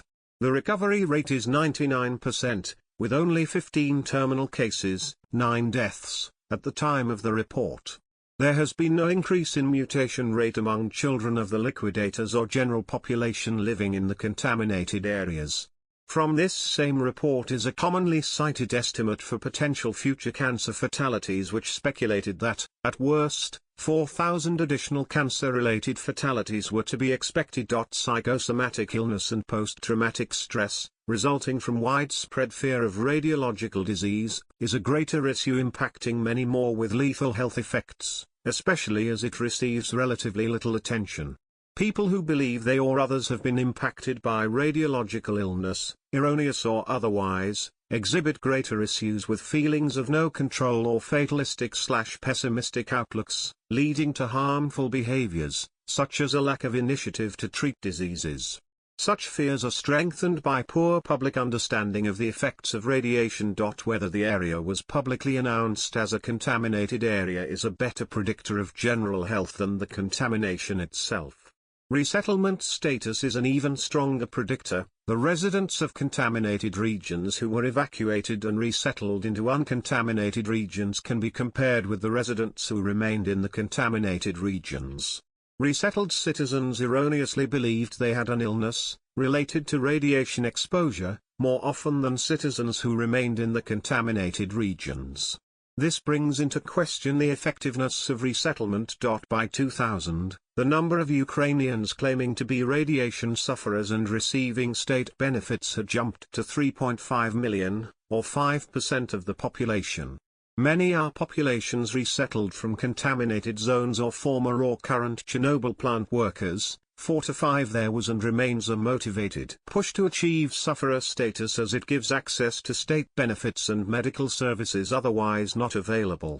The apparent increases of ill health in this large group result partly from increased medical vigilance following the accident. Many benign cases that would previously have gone unnoticed and untreated, especially cancer, are now recorded. Of all 66,000 Belarusian emergency workers, by the mid-1990s their government reported that 150, roughly 0.2%, died. In contrast, in the much larger workforce from Ukraine, in the hundreds of thousands, some 5,722 casualties from a host of non-accident causes, were reported among Ukrainian cleanup workers up to 1995, by the National Committee for Radiation Protection of the Ukrainian population. In September 1987, the IAEA held an advisory group meeting at the Curie Institute in Paris on the medical handling of the skin lesions relating to the acute deaths. Effects of main harmful radionuclides. The 4 most harmful radionuclides spread from Chernobyl were iodine-131, cesium-134, cesium-137 and strontium-90, with half-lives of 8 days, 2.07 years, 30.2 years and 28.8 years respectively. 8. The iodine was initially viewed with less alarm than the other isotopes, because of its short half-life, but it is highly volatile and appears to have traveled furthest and caused the most severe health problems. 24. Strontium is the least volatile and of main concern in the areas near Chernobyl. 8. Iodine tends to become concentrated in thyroid and milk glands, leading, among other things, to increased incidence of thyroid cancers. The total ingested dose was largely from iodine and, unlike the other fission products, rapidly found its way from dairy farms to human ingestion. Similarly in dose reconstruction, for those evacuated at different times and from various towns, the inhalation dose was dominated by iodine, 40%, along with airborne tellurium, 20%, and oxides of rubidium, 20%, both as equally secondary, appreciable contributors. Long-term hazards such as cesium tends to accumulate in vital organs such as the heart, while strontium accumulates in bones and may be a risk to bone marrow and lymphocytes. 8. Radiation is most damaging to cells that are actively dividing. In adult mammals cell division is slow, except in hair follicles, skin, bone marrow and the gastrointestinal tract, which is why vomiting and hair loss are common symptoms of acute radiation sickness. 42. Disputed investigation. The two primary individuals involved with the attempt to suggest that the mutation rate among animals was, and continues to be, higher in the Chernobyl zone, are the Anders Moller and Timothy Mosso group. Apart from continuing to publish experimentally unrepeatable and discredited papers, Mosso gives talks at symposiums for physicians for social responsibility, an anti-nuclear advocacy group devoted to bring about a nuclear-free planet. Moller has been reprimanded for publishing papers that crossed the scientific misconduct, fraud line. The duo have more attempted to publish meta-analyses, in which the primary references they analyze and draw their conclusions from is their own papers along with the discredited book Chernobyl, Consequences of the Catastrophe for People and the Environment. Withdrawn investigation. In 1996, geneticists Ronald Chesser and Robert Baker published a paper on the thriving vole population within the exclusion zone, in which the central conclusion of their work was essentially that the mutation rate in these animals is hundreds and probably thousands of times greater than normal. This claim occurred after they had done a comparison of the mitochondrial DNA of the Chernobyl voles with that of a control group of voles from outside the region. The authors discovered they had incorrectly classified the species of vole and were genetically comparing two entirely different vole species. They sued a retraction in 1997. Abortions. Following the accident, journalists mistrusted many medical professionals and in turn encouraged the public to mistrust them. Throughout the European continent, due to this media-driven framing of the contamination, requests for induced abortions of otherwise normal pregnancies were obtained out of fears of radiation. Worldwide, an estimated excess of about 150,000 elective abortions may have been performed on otherwise healthy pregnancies out of fears of radiation, according to Robert Baker and a 1987 article by Linda E. Ketchum in the Journal of Nuclear Medicine, which mentions but does not reference an IAEA source. The statistical data excludes the Soviet Ukraine-Belarus abortion rates, as they are unavailable. From the available data, an increase in abortions in what were healthy developing human offspring in Denmark occurred in the months following the accident, at a rate of about 400 cases. In Greece, following the accident, many obstetricians were unable to resist requests from worried pregnant mothers over fears of radiation. Although it was determined that the effective dose to Greeks would not exceed 1 msv, 100 mrem, a dose much lower than that which it was determined would induce embryonic abnormalities or other non-stochastic effects, there was an observed 2,500 increase of otherwise wanted pregnancies being terminated. No evidence of changes in the prevalence of human deformities/birth congenital anomalies that might be associated with the accident are apparent in Belarus or Ukraine, the two republics that had the highest exposure to fallout. In Sweden and in Finland, where no increase in abortion rates occurred, it was likewise determined that no association between the temporal and spatial variations in radioactivity and variable incidence of congenital malformations. Larger mainly Western European data sets, approaching 1 million births in the EuroCat database, divided into exposed and controlled groups, were assessed in 1999. As no Chernobyl impacts were detected, the researchers conclude in retrospect, the widespread fear in the population about the possible effects of exposure on the unborn fetus was not justified. Despite studies from Germany and Turkey, the only robust evidence of negative pregnancy outcomes that transpired after the accident were these elective abortion indirect effects, in Greece, Denmark, Italy etc. Due to the anxieties created. In very high doses, it was known that radiation could cause a physiological increase in the rate of pregnancy anomalies, but unlike the dominant linear no-threshold model of radiation and cancer rate increases, it was known, by researchers familiar with both the prior human exposure data and animal testing, that the malformation of organs appears to be a deterministic effect with a threshold dose below which no rate increase is observed. This teratology, birth defects, issue was discussed by the Harvard Medical School in 1999, publishing a detailed review of dose reconstructions and pregnancy data following the accident, inclusive of data from Kiev's largest obstetrics hospitals. it concludes that the lay press with reporters playing up anecdotal stories of children with birth defects is, together with dubious studies that show selection bias, the primary factors causing the persistent belief Chernobyl increased the background rate of birth defects. Pregnancy data does not support this perception, as no women took part in the most radioactive liquidator operations. No in utero individuals would have been expected to have received a threshold dose. Studies of low statistical significance on some of the most contaminated and proximal regions of Ukraine and Belarus tentatively argue with some 50 children who were irradiated by the accident in utero during weeks 8 to 25 of gestation had an increased rate of intellectual disability, lower verbal IQ, and possibly other negative effects.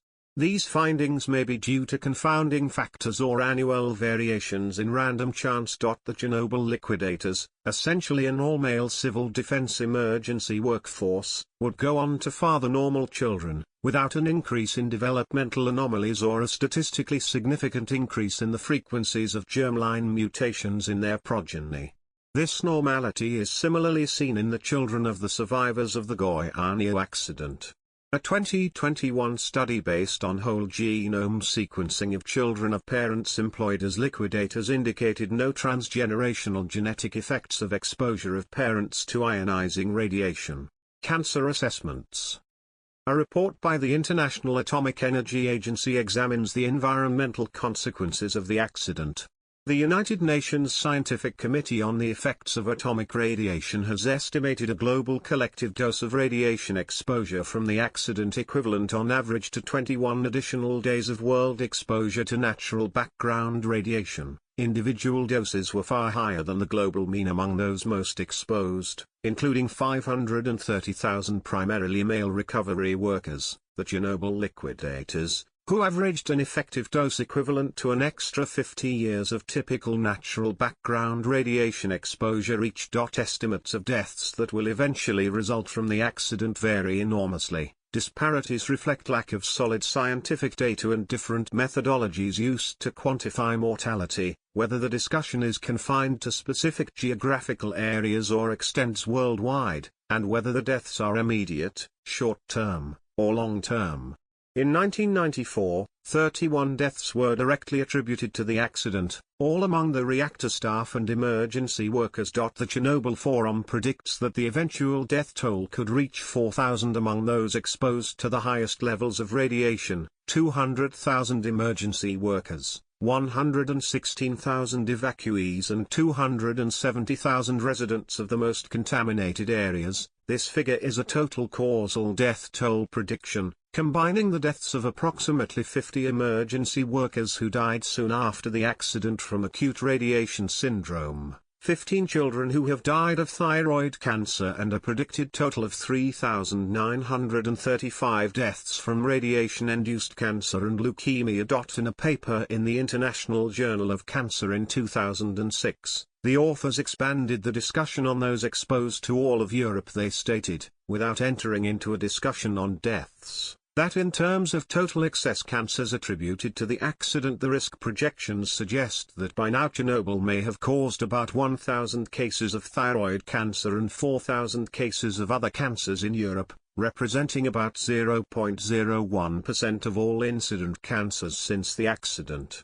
Models predict that by 2065 about 16,000 cases of thyroid cancer and 25,000 cases of other cancers may be expected due to radiation from the accident, whereas several 100 million cancer cases are expected from other causes. Anti-nuclear advocacy groups have publicized non-peer-reviewed estimates that include mortality estimates for those who were exposed to even smaller amounts of radiation.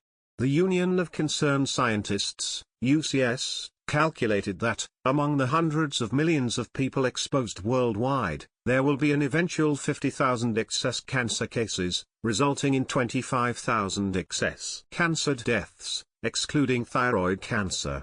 However, these calculations are based on a simple linear no-threshold model multiplication and the misapplication of the collective dose, which the International Commission on Radiological Protection, ICRP, states should not be done, as using the collective dose is inappropriate to use in risk projections.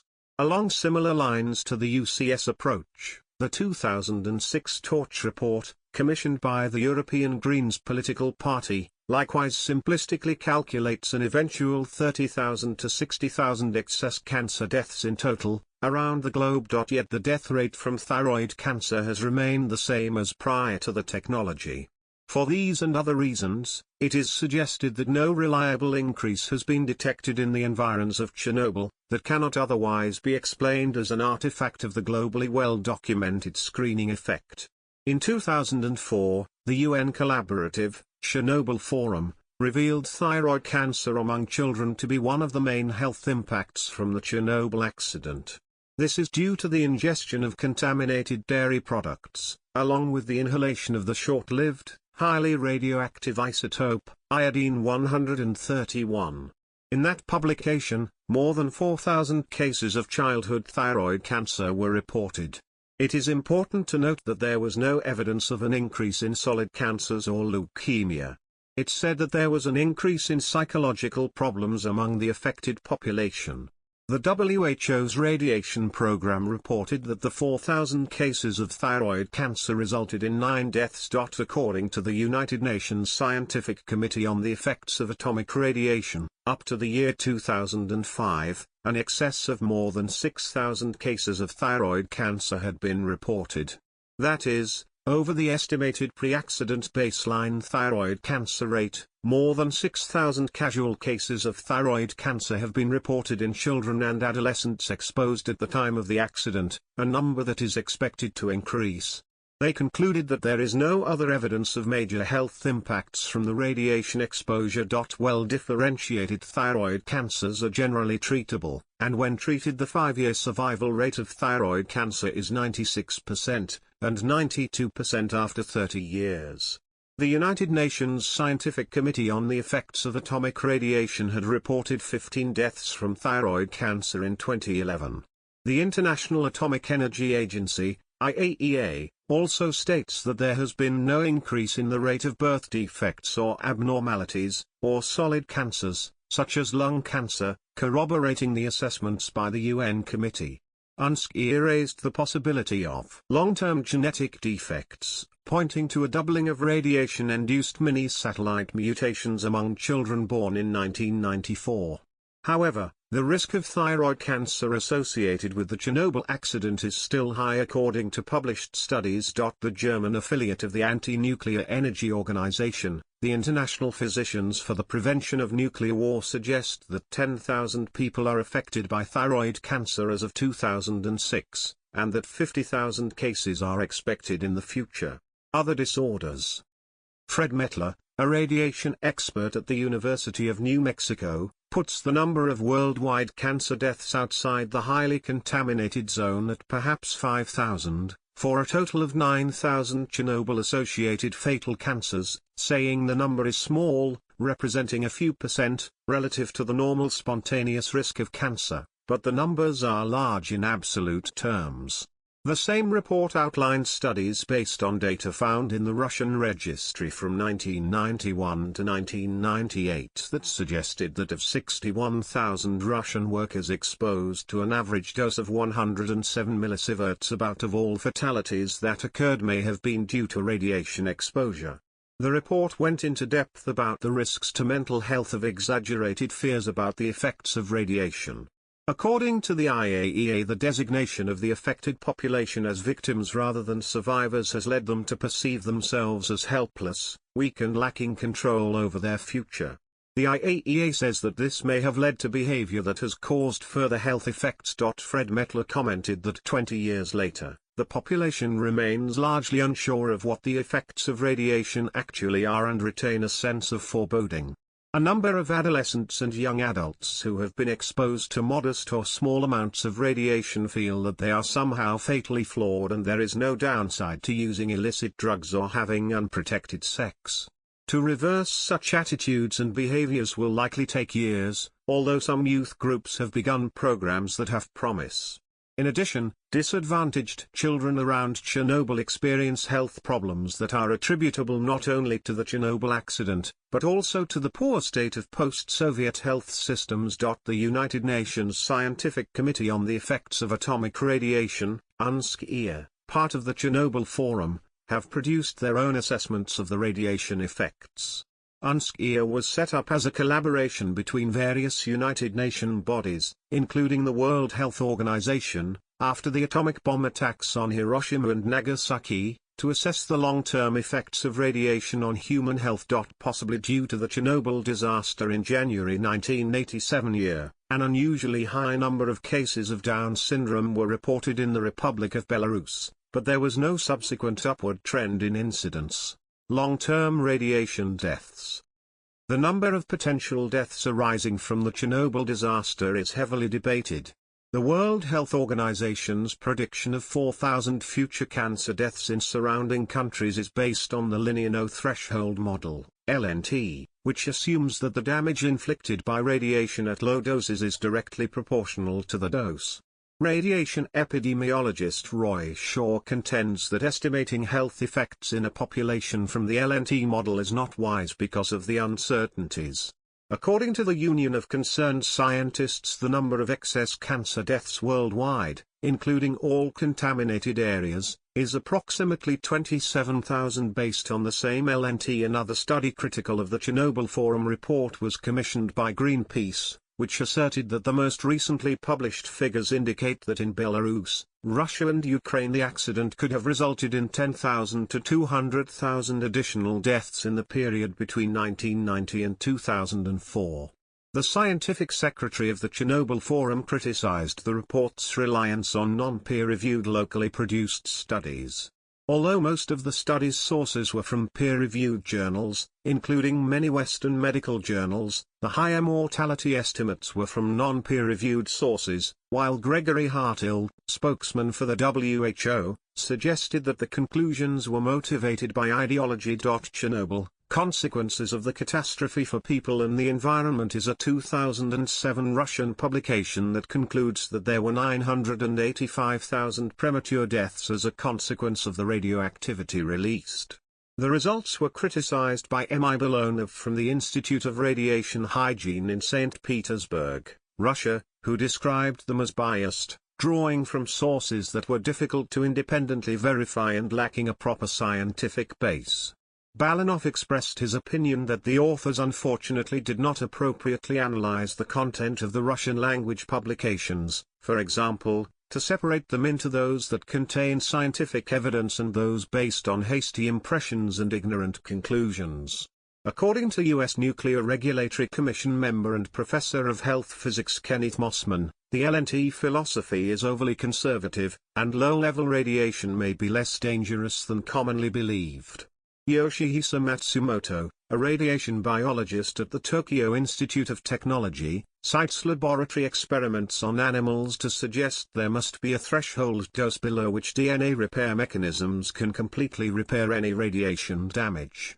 Mossman suggests that the proponents of the current model believe that being conservative is justified due to the uncertainties surrounding low-level doses, and it is better to have a prudent public health policy. Another significant issue is establishing consistent data on which to base the analysis of the impact of the Chernobyl accident. Since 1991, large social and political changes have occurred within the affected regions, and these changes have had significant impact on the administration of health care, on socio-economic stability, and the manner in which statistical data is collected. Ronald Chesser, a radiation biologist at Texas Tech University, says that the subsequent Soviet collapse, scarce funding, imprecise dosimetry, and difficulties tracking people over the years have limited the number of studies and their reliability. Socio-economic impact. It is difficult to establish the total economic cost of the disaster. According to Mikhail Gorbachev, the Soviet Union spent 18 billion rubles, the equivalent of $2.5 billion at that time, or $5.9 billion in today's dollars, on containment and decontamination, virtually bankrupting itself. In 2005, the total cost over 30 years for Belarus, which includes the monthly payments to liquidators, was estimated at $235 billion, about $352 billion in today's dollars given inflation rates. Gorbachev in April 2006 wrote, "The nuclear meltdown at Chernobyl 20 years ago this month, even more than my launch of perestroika, was perhaps the real cause of the collapse of the Soviet Union. Ongoing costs are well known. In their 2003 to 2005 report, the Chernobyl Forum stated that between 5 and 7% of government spending in Ukraine is still related to Chernobyl, while in Belarus more than $13 billion is thought to have been spent between 1991 and 2003, with 22% of national budget having been Chernobyl-related in 1991, falling to 6% by 2002. In 2018, Ukraine spent 5 to 7% of its national budget on recovery activities related to the Chernobyl disaster. Overall economic loss is estimated at $235 billion in Belarus. Much of the current cost relates to the payment of Chernobyl-related social benefits to some 7 million people across the three countries. A significant economic impact at the time was the removal of 784,320 hectares, 1,938,100 acres, of agricultural land and 694,200 hectares, 1,715,000 acres, of forest from production. While much of this has been returned to use, agricultural production costs have risen due to the need for special cultivation techniques, fertilizers and additives. Politically, the accident gave great significance to the new Soviet policy of glasnost, and helped forge closer Soviet-US relations at the end of the Cold War, through bioscientific cooperation. 44 to 48. The disaster also became a key factor in the dissolution of the Soviet Union in 1991, and a major influence in shaping the new Eastern Europe. 20 to 21. Gorbachev stated in respect to the disaster that, more than anything else, Chernobyl opened the possibility of much greater freedom of expression, to the point that the Soviet system as we knew it could no longer continue. Both Ukraine and Belarus, in their first months of independence, lowered legal radiation thresholds from the Soviet Union's previous, elevated thresholds, from 35 rems per lifetime under the USSR to 7 rems per lifetime in Ukraine and 0.1 rems per year in Belarus. 46 to 47, 119 to 124. Ukrainians viewed the Chernobyl disaster as another attempt by Russians to destroy them, comparable to the Holodomor. Meanwhile, commentators have argued that the events of the Chernobyl disaster were uniquely inclined to occur in a communist country versus a capitalist country. It has been argued that Soviet power plant administrators were not empowered to make crucial decisions when time was of the essence. A famous Austrian alpine farmer Sepp Holzer reported decades later that the Chernobyl disaster had ruined his business selling edible mushrooms, such as shiitake and Kingstropharia. Despite the fact that our mushrooms were obviously not contaminated, overnight it became impossible to sell them. Long-term site remediation. Following the accident, questions arose about the future of the plant and its eventual fate. All work on the unfinished reactors number 5 and number 6 was halted 3 years later. However, the trouble at the Chernobyl plant did not end with the disaster in reactor number 4.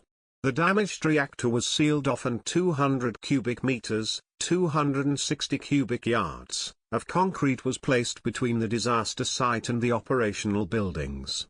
The work was managed by Grigory Mihailovich Najinsky, the Deputy Chief Engineer of Installation and Construction Directorate, 90. The Ukrainian government allowed the 3 remaining reactors to continue operating because of an energy shortage in the country. Decommissioning of other reactors. In October 1991, a fire occurred in the turbine building of reactor number 2. The authorities subsequently declared the reactor damaged beyond repair, and it was taken offline. Reactor number 1 was decommissioned in November 1996 as part of a deal between the Ukrainian government and international organizations such as the IAEA to end operations at the plant. On the 15th of December 2000, then-President Leonid Kuchma personally turned off reactor number 3 in an official ceremony, shutting down the entire site. Number 4 reactor confinement. Soon after the accident, the reactor building was quickly encased by a mammoth concrete sarcophagus in a notable feat of construction under severe conditions. Crane operators worked blindly from inside lead-lined cabins taking instructions from distant radio observers, while gargantuan-sized pieces of concrete were moved to the site on custom-made vehicles. The purpose of the sarcophagus was to stop any further release of radioactive particles into the atmosphere, isolate the exposed core from the weather and provide safety for the continued operations of adjacent reactors 1 through 3. The concrete sarcophagus was never intended to last very long, with a lifespan of only 30 years.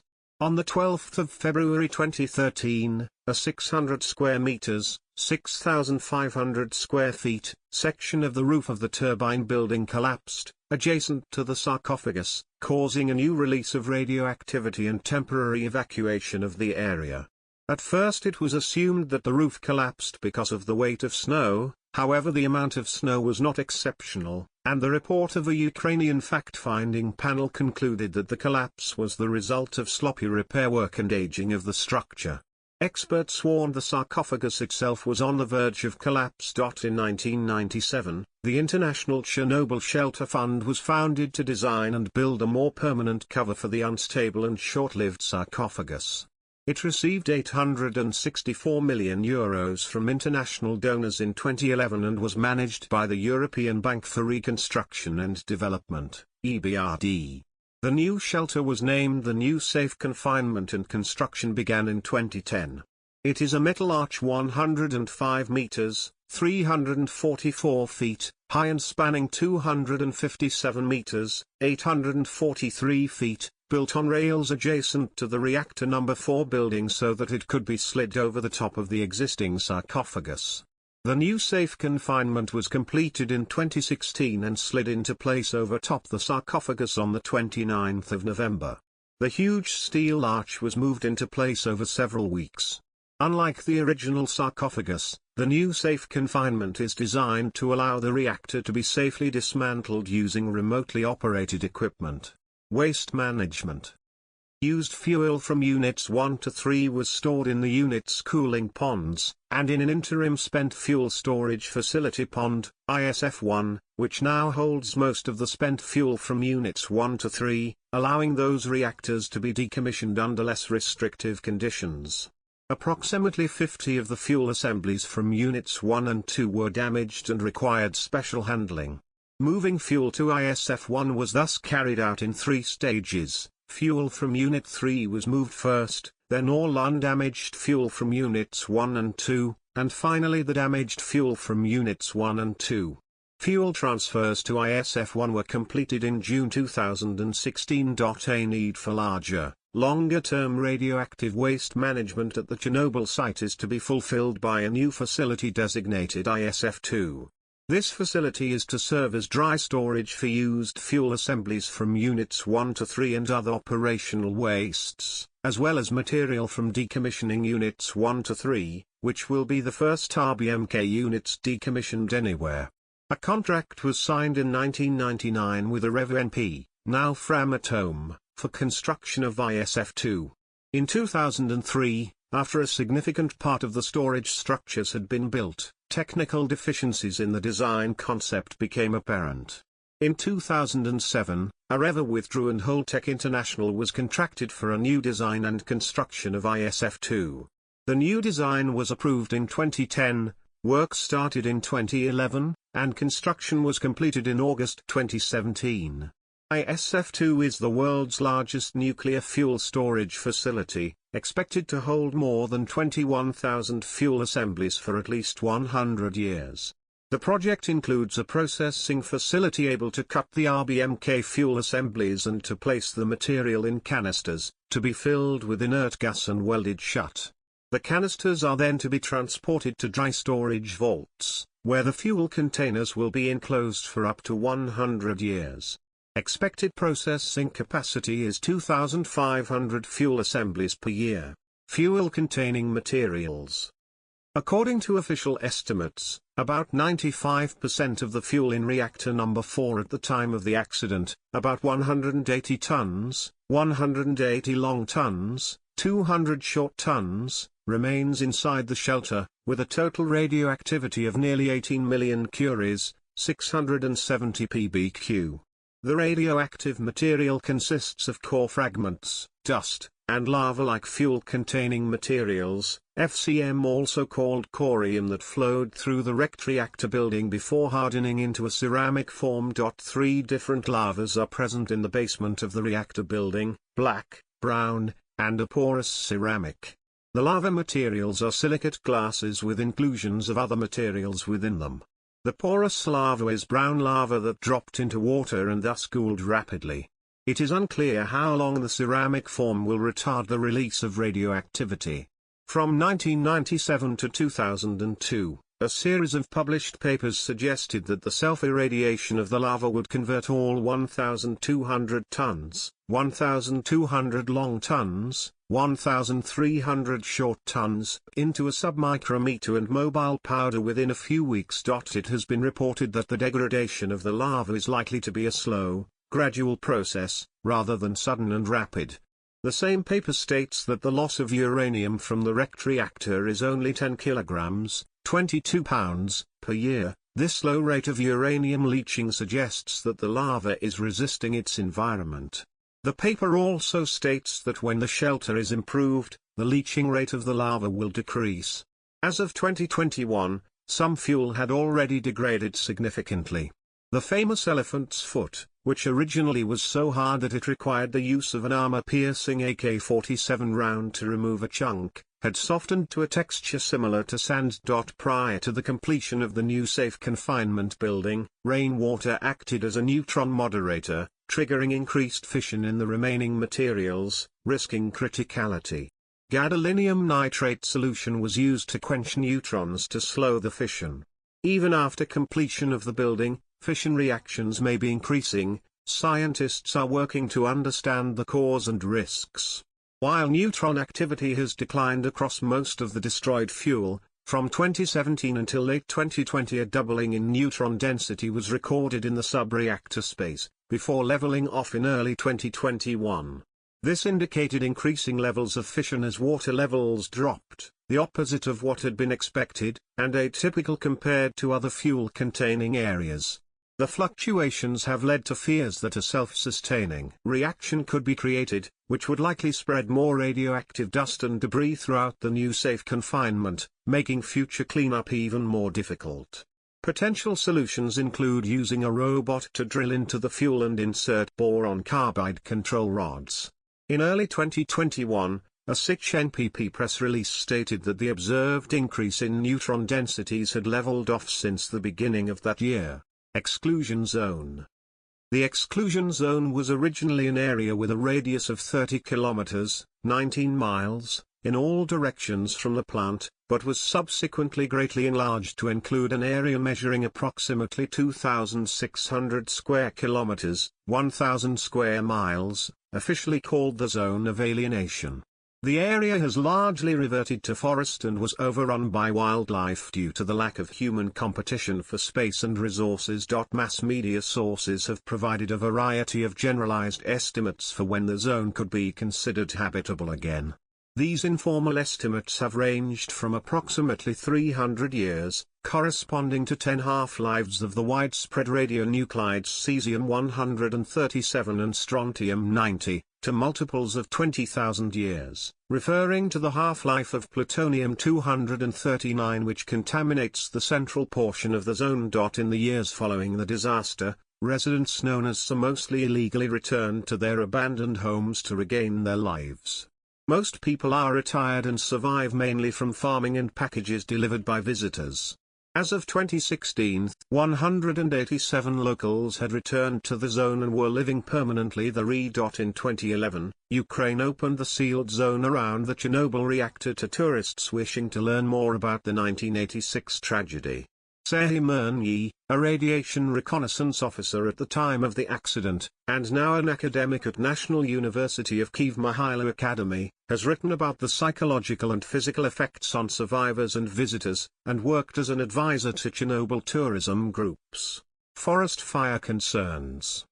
During the dry season, forest fires are a perennial concern in areas contaminated by radioactive material. Dry conditions and build-up of debris make the forests a ripe breeding ground for wildfires. Depending on prevailing atmospheric conditions, smoke from wildfires could potentially spread more radioactive material outside the exclusion zone. In Belarus, the Belgrade organization is tasked with overseeing food cultivation and forestry management in the area. In April 2020, forest fires spread through 20,000 hectares, 49,000 acres, of the exclusion zone, causing increased radiation from the release of cesium-137 and strontium-90 from the ground and biomass. The increase in radioactivity was detectable by the monitoring network but did not pose a threat to human health. The average radiation dose that Kyiv residents received as a result of the fires was estimated to be 1 nsv. Recovery projects. The Chernobyl Trust Fund was created in 1991 by the United Nations to help victims of the Chernobyl accident. It is administered by the United Nations Office for the Coordination of Humanitarian Affairs, which also manages strategy formulation, resource mobilization, and advocacy efforts. Beginning in 2002, under the United Nations Development Programme, the fund shifted its focus from emergency assistance to long-term development. The Chernobyl Shelter Fund was established in 1997 at the G8 summit in Denver to finance the Shelter Implementation Plan, SIP. The plan called for transforming the site into an ecologically safe condition through stabilization of the sarcophagus and construction of a new safe confinement, NSC, structure. While the original cost estimate for the SIP was $768 million, the 2006 estimate was $1.2 billion. The SIP is being managed by a consortium of Bechtel, Battelle, and Électricité de France, and conceptual design for the NSC consisted of a movable arch, constructed away from the shelter to avoid high radiation, then slid over the sarcophagus. The NSC was moved into position in November 2016 and was expected to be completed by late 2017. In 2003, the United Nations Development Programme launched the Chernobyl Recovery and Development Programme, CRDP, for the recovery of affected areas. The program was initiated in February 2002 based on the recommendations in the report on human consequences of the Chernobyl nuclear accident.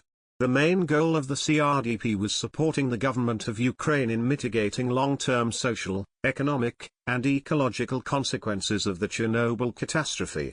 CRDP works in the foremost affected Ukrainian areas, Kyivska, Zhytomyrska, Chernihievska, and Rivnenska. More than 18,000 Ukrainian children affected by the disaster have been treated in the resort town of Tarara, Cuba, since 1990.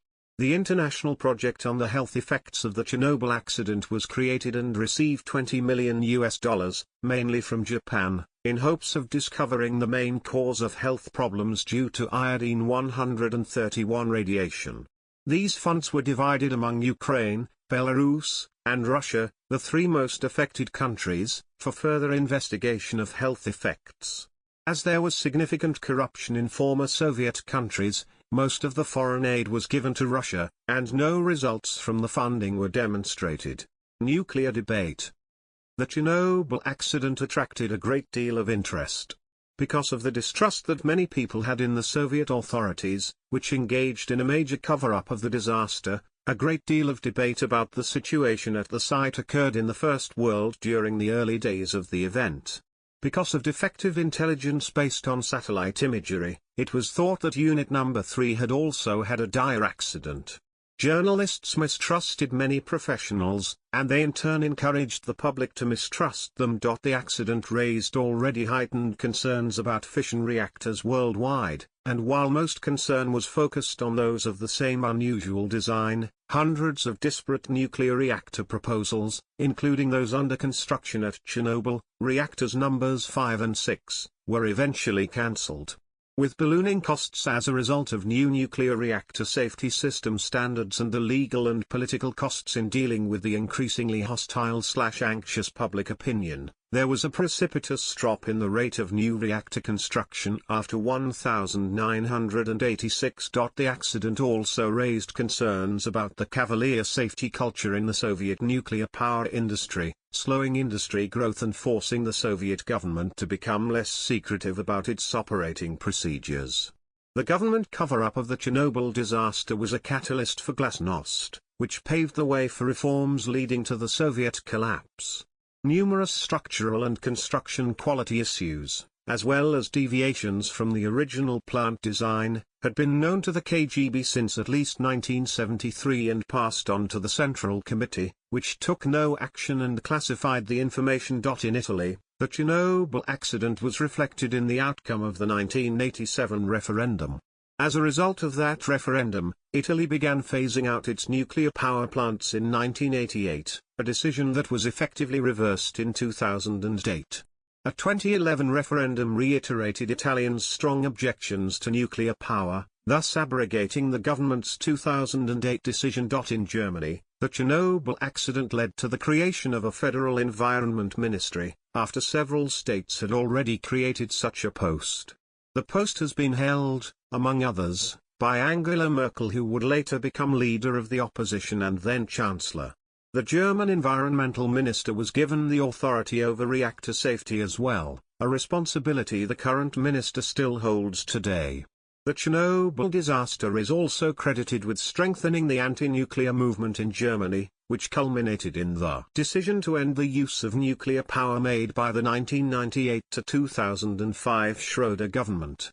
A temporary reversal of this policy was in turn reverted after the Fukushima nuclear disaster. In direct response to the Chernobyl disaster, a conference to create a convention on early notification of a nuclear accident was called in 1986 by the International Atomic Energy Agency.